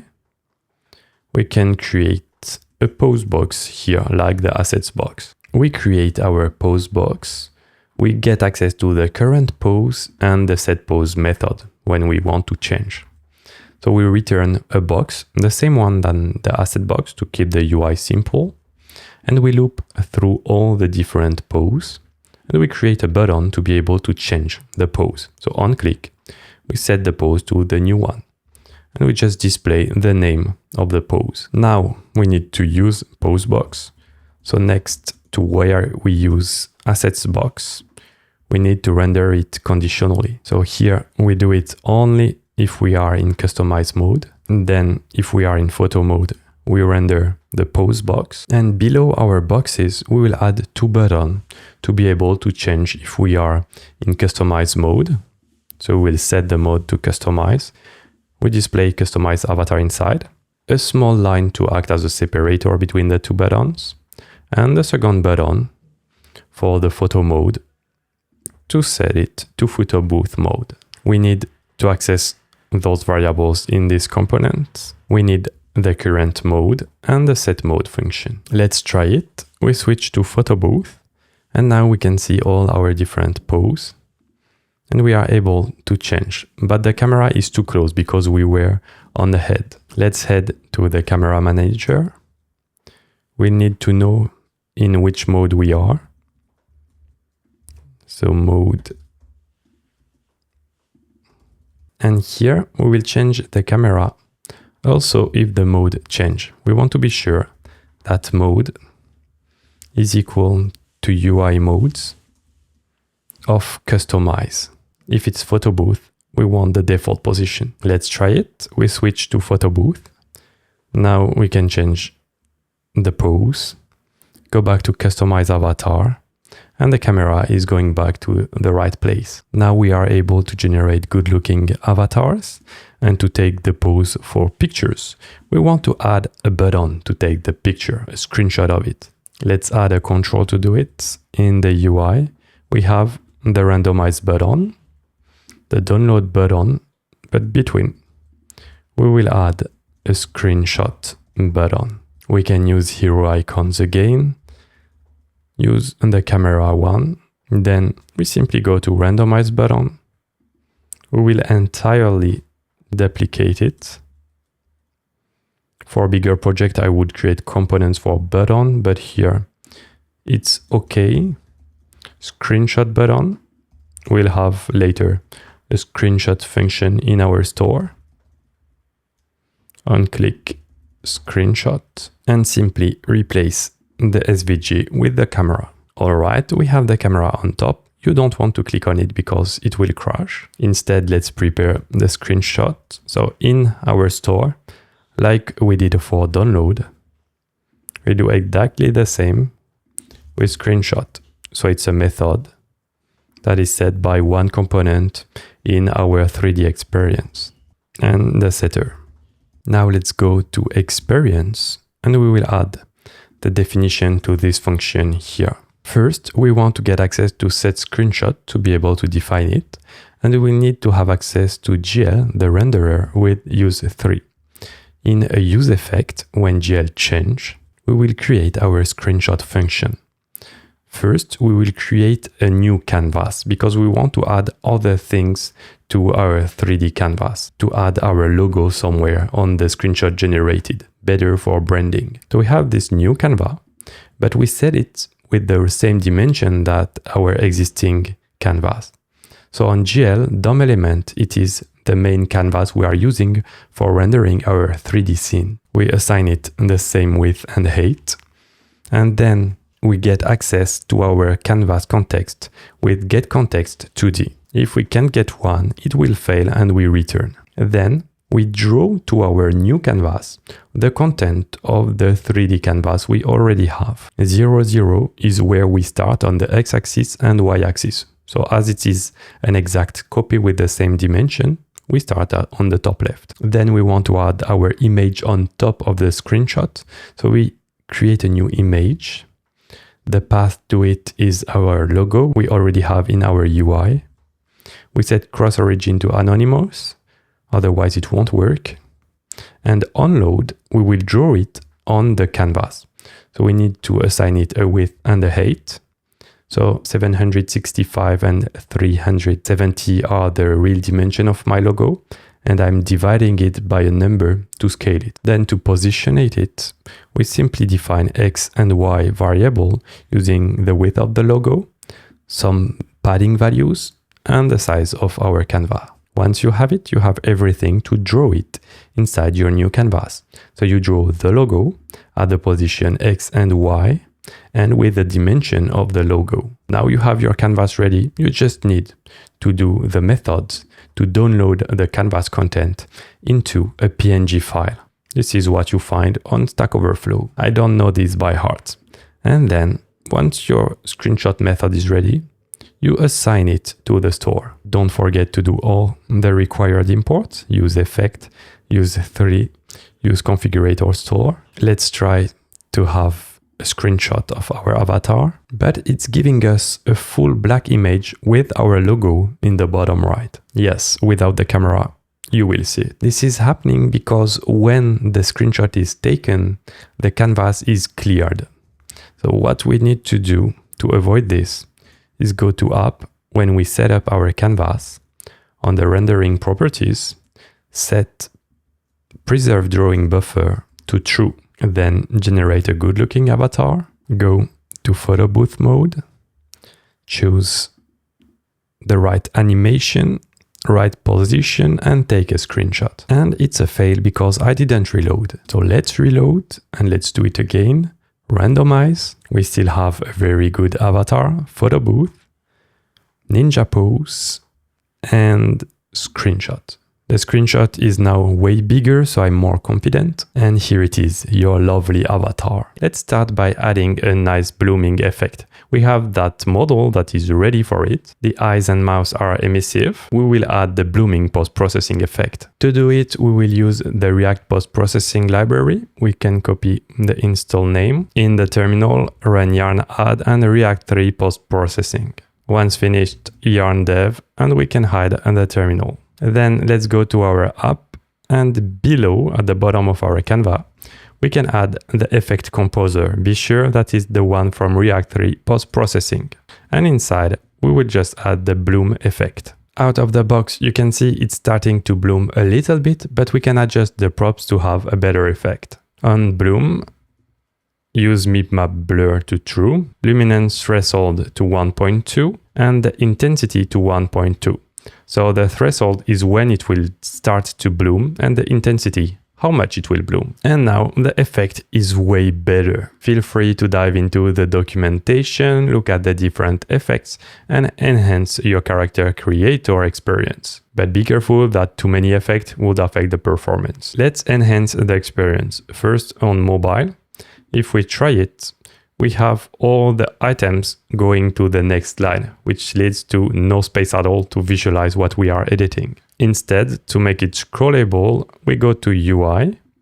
We search for flex wrap, which is where we accept that items are going to the next line. And instead, we make it scroll, overflow X, auto. This is better, but the items are compressed in the size of their container. To avoid that to happen and to respect our width, we use flex, shrink, and 0. So here is the button to remove an asset, and the other one is here when we map through all assets. And now we can see we are able to scroll the list nicely on mobile and still see what we are editing. Another thing that requires enhancement is if we reload, we have a white screen, then things appear, but it's not the best experience. Let's add a loading screen.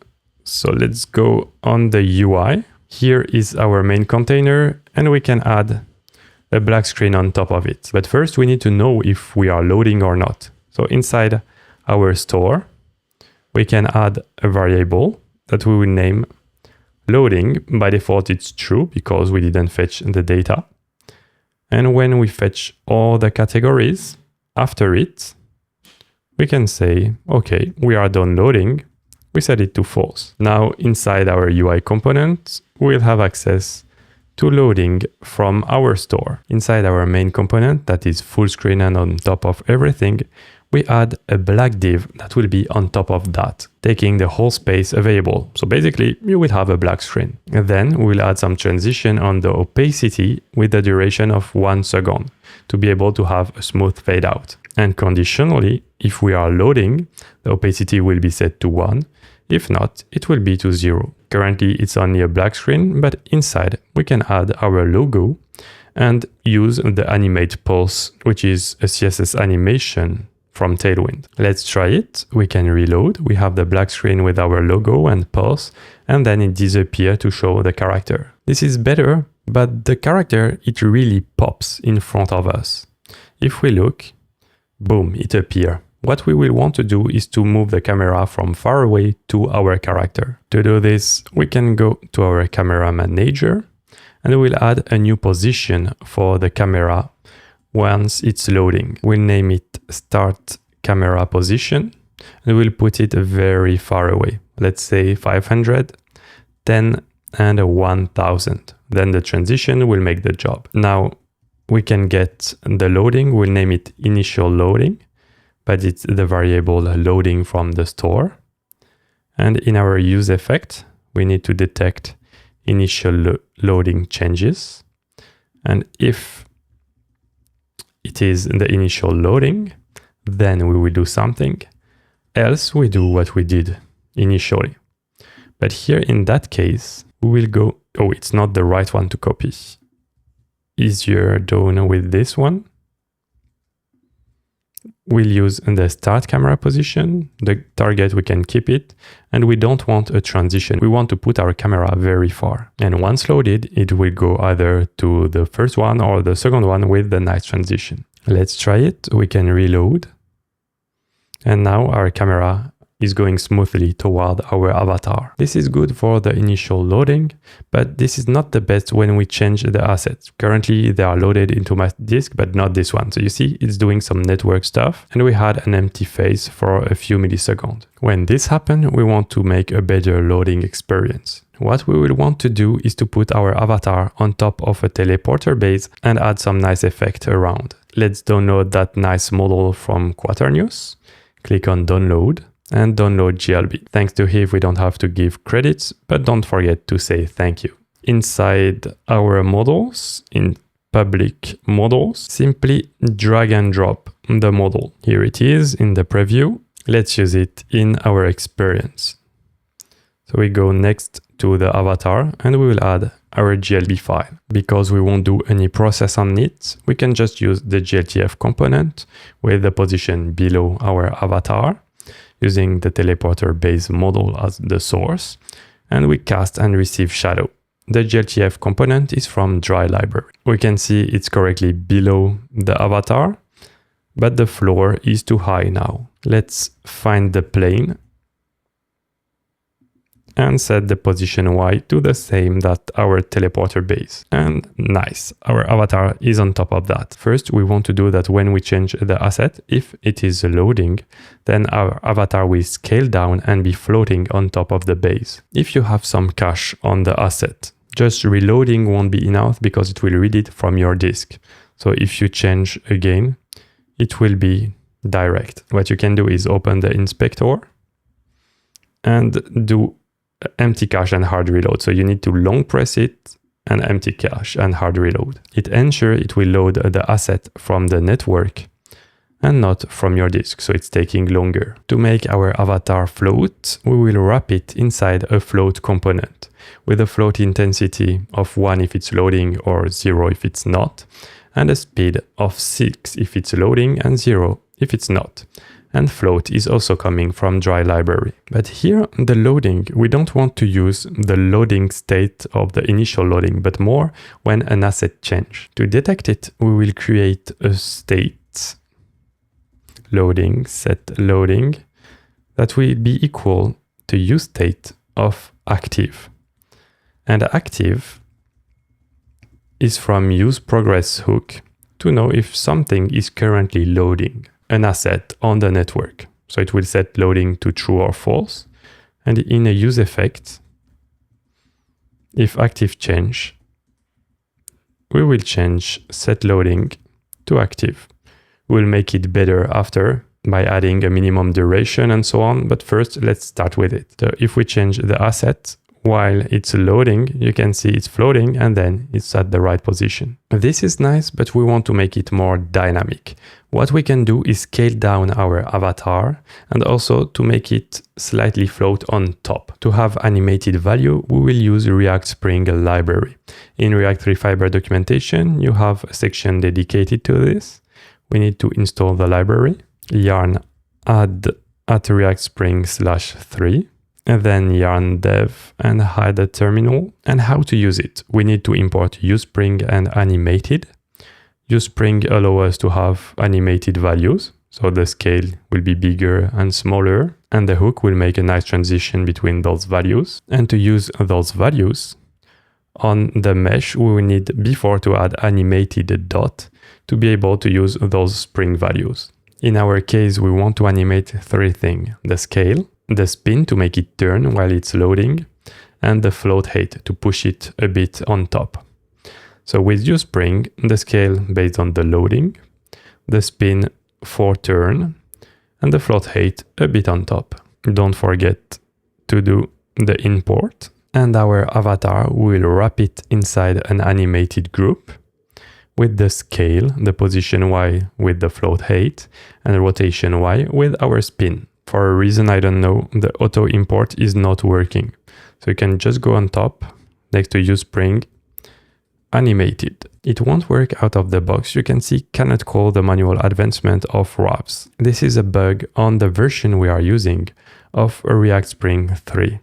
It's not a bug, it's a conflict. If we go to our yarn log to see what is installed, if we search for React Spring, we can see we have two versions. The 9.6.1, which is not the one we installed, but it is the one installed from dry library. So if we search more, we can see both of them. Because we don't control what dry is using, we can just use the same that they are using. 9.6.1. We need to be sure that we reinstall the libraries running yarn. Once done, yarn dev, and it should be better. Let's try it.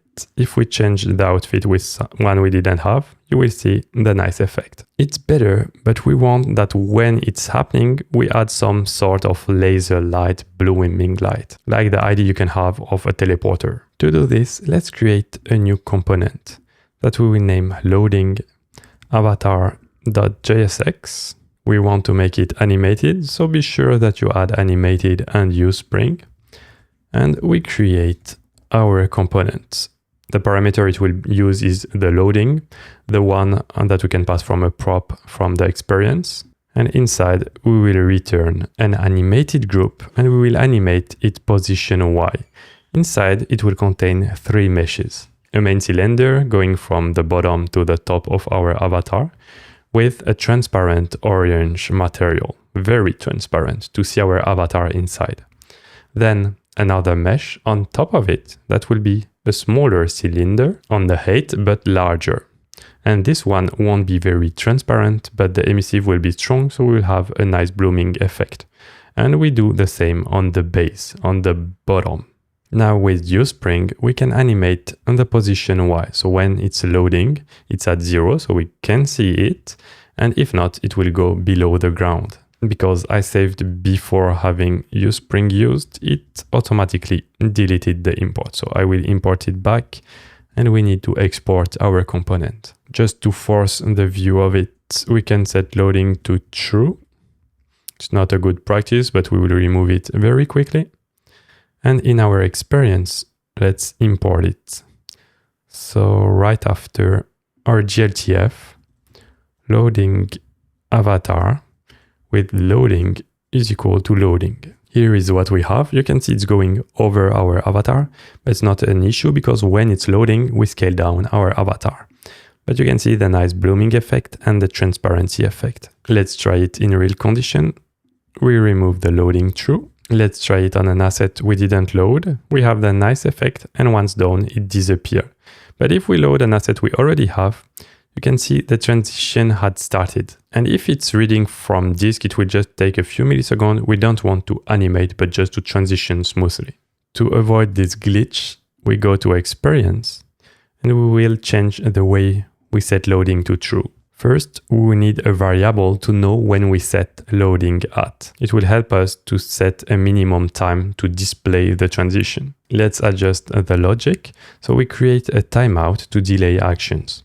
First, if it's active, we'll set a timeout to set loading to true and to set loading at to the current time with a timeout of 50 milliseconds. So if it's below, we won't show the loader. We just want the transition to happen. If it's not active, in that case, we will set a timeout to set it to false to a minimum of 2 seconds. So if we show the spinner, then it will stop it after 2 seconds. But if it lasted already 1 second, we don't want to display it 3 seconds.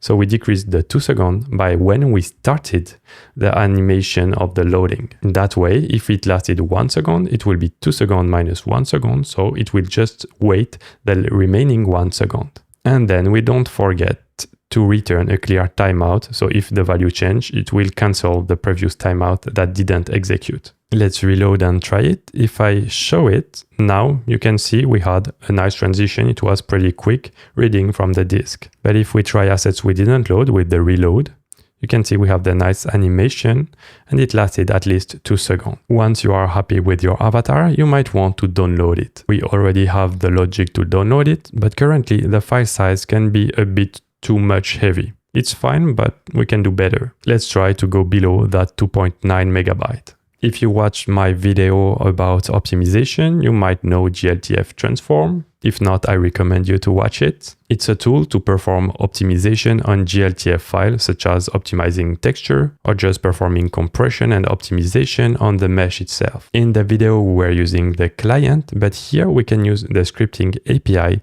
to change our GLTF directly inside our code. Very useful for our use case or if you are doing some automation on models. First, let's install it. Copy the package names and yarn add, paste them. Once installed, run yarn dev and we should be good. To use it, they have an example, but let's start from the beginning with node.io. This is where you read and write the file. So you have two methods, one to read the model, so on a disk, or in our case, we already have a buffer to our model, so we will need to read the binary.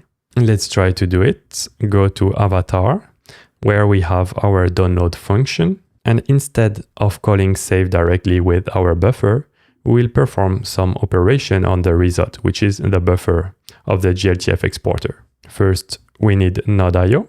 We import it from the core. Then we do the read of the binary, but it is await, so we need to transform our function to an async function. Then on our document, we'll be able to perform a bunch of operations. But first, let's try to write the file to see if the process is ready. And instead of downloading the result from GLTF-exporter, we will try to save with the GLB buffer we just created. Let's try to download this one. And it's downloading it correctly. The file size is lower, but I guess it's because it's a different one, not because we performed operations. Then you can check the documentation to see all the different operations we can do to reduce the file size and to optimize our GLB file. Here they are doing resample, prune, deadup. They are also enhancing the textures. So let's try a few. We run await document.transform and then prune, deadup, Draco, and quantize. Don't forget to do the import. Each one are from GLTF-transform functions. Import all of them.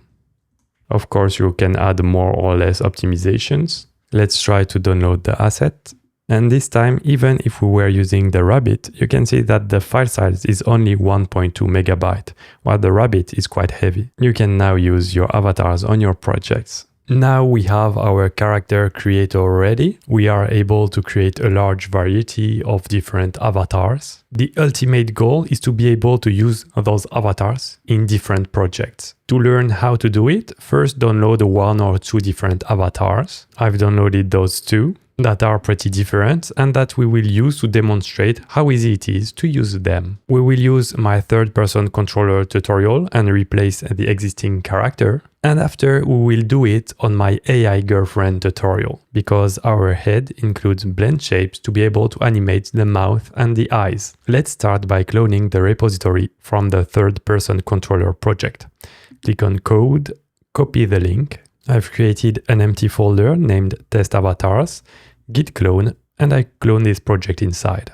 Once it's done, let's open the folder, cd r3f, we enter it, yarn to install the dependencies, and yarn dev to start the project. We have this URL, we follow the link. This is what we have at the end of the existing tutorial. Let's try to replace this avatar with the ones we created. We go inside our code in component and character. This is where we load our model and display it. Currently, it's loading character.glb. Let's go in public models and drag and drop our two avatars and go.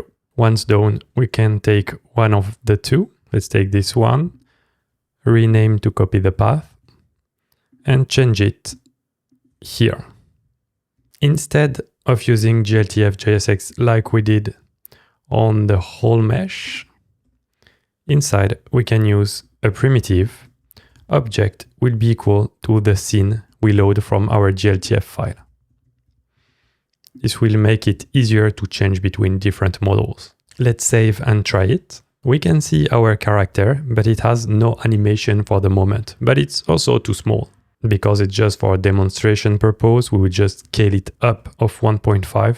Let's say we are okay with this. Now we want to rig animations. We have seen how to add pose animations using Mixamo.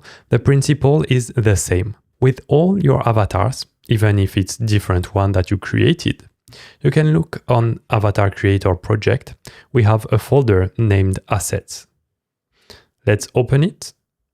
And you have fullbody.fbx. This is what we will be able to send to Mixamo. As Mixamo take FBX file, instead of you generating an FBX and sending it to Mixamo, use this one for all your avatars. First, click on Upload Character, select Character File, and fullbody.fbx. The auto-rigger will work automatically. You can click on Next. And for our third-person controller, we will need an idle animation. Choose between the different ones. I will take this one. Because our small characters have a large belly, you can increase the character arm space between 70 to 80. Then download the file without the skin and download. Repeat the process for a walk and a run animation. Choose whatever animation you prefer. Once done, you know the process in Blender. Click on New File General, A and X to delete everything, and drag and drop your animation files, the FBX, one by one. I will start by idle, import, then walking, import, and the last one, running, import. Okay. I just want to be sure about the naming of the animations. It's in character controller. We have idle in lowercase, and we switch to walk or run, everything lowercase. Perfect. We will keep only the first armature and delete the 1 and 2. On the first one, the current animation, we know what it is. It's the first one we used. Go to Dubsheet, Action Editor. We see it's the idle one. So we name it idle in lowercase and push down. Then we are still on the same armature.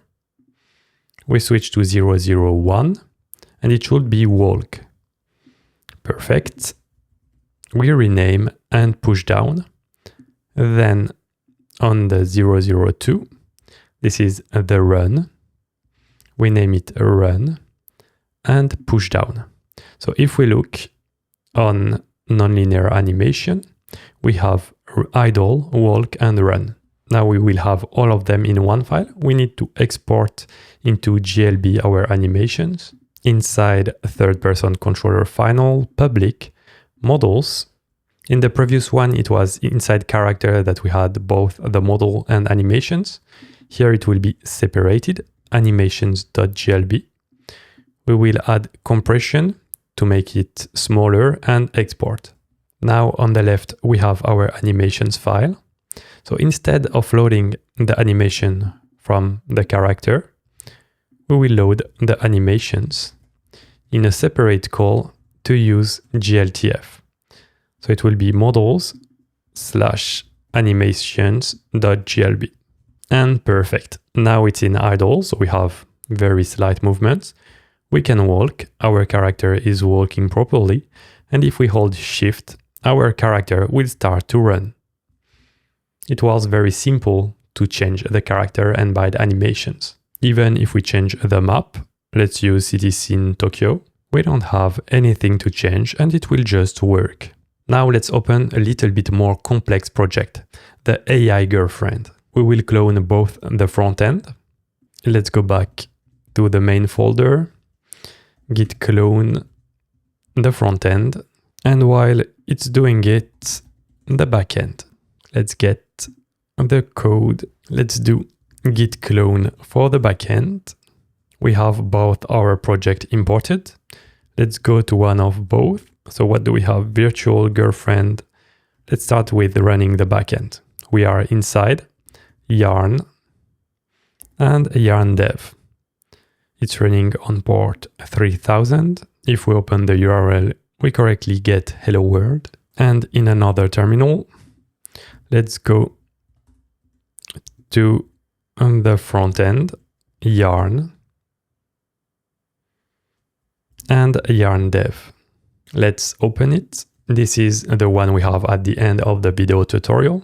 Feel free to watch it if you didn't yet. And if we press send without any message, we have a message by default. So let's press send. Hey dear, how was your day? I missed you so much. Please, don't go for so long. Thank you, dear. I missed you too, but I will replace you. Let's check our existing code. So let's go to the right project, the front end, public, no, not public, source, components, and avatar. And this is where we have the magic. We have different facial expressions. We will see how to replace it. We have the VSEMs, same, we will see how to use them.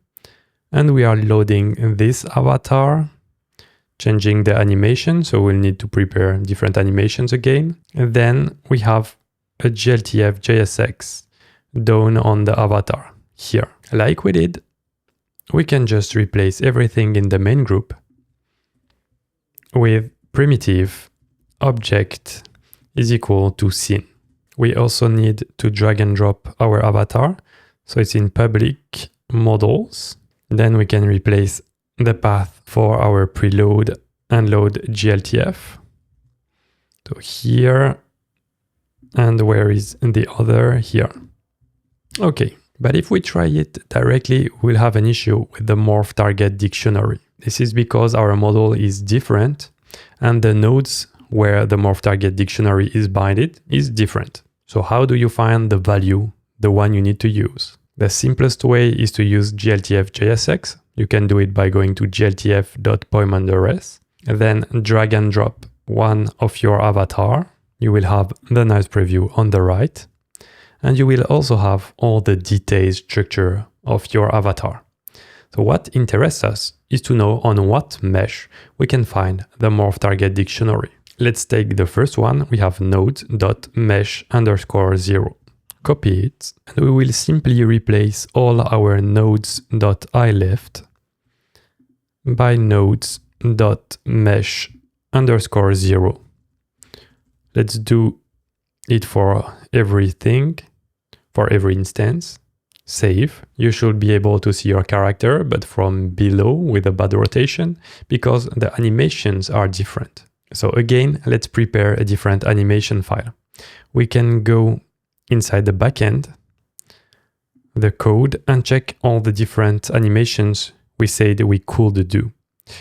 So the prompt was here. The different animations are talking 0, 1, 2, crying, gloating, and so on. But because I'm using the version offline without an API key with the hard-coded data, we know we will only have talking, crying, and idle. So you can restart the exact same process we did for the other project. Search for talking, crying, idle, and use the different animations. Then do the same steps in Blender. You can even use the same animation file. I have prepared a file. I will drag and drop it to models, and I named it animations 2 to not override the existing one. So now inside our code, let's search for animations. We could change the preload, and the animations use animations 2. Now we can see our character, but we are a bit too close to it. We can adjust a bit the camera. It's in experience in the front end for this project. The set look at, and let's say that if we are zoomed in, we use a longer distance. Okay, this is not perfect, but at least we can see our character. So you can see out of the box, the blinking eyes work because we are using the same blend shape key. But if we try to speak, we can press send. Hey dear, how was your day? I missed you so much. Please, don't go for so long. The animations worked correctly, but the blend shape for the mouth didn't. Let's check why. So I can drag and drop in Blender my file, use Fortune for the bone direction, then click on the head. I will zoom in, it will be easier. And here you can see the shape keys. Well, you can see my face currently. So the one we have for the head are smile. So currently it's smiling, it won't change much.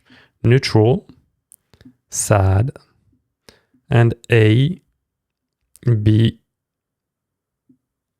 C, but it's not representing the letter of the pronunciation. This is corresponding to the library we are using for the lip sync, Rhubarb lip sync. If you scroll down to the documentation, you have the mouse shapes. So A is a bit closed, B slightly open but is closed, B is for open mouse, and so on. If we go back to the avatar, we can scroll down and you have this section corresponding.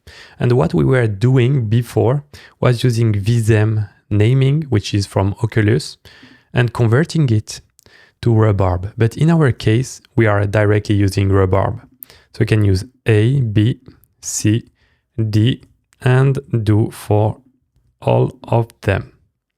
But it's good to know this process if you want to convert from Rhubarb to any other one, like Azure Lip Sync. Now we can save it. Let's try it. Hey dear, how was your day? And I the missed you mouth so is much. animated correctly. Please, don't go for so long.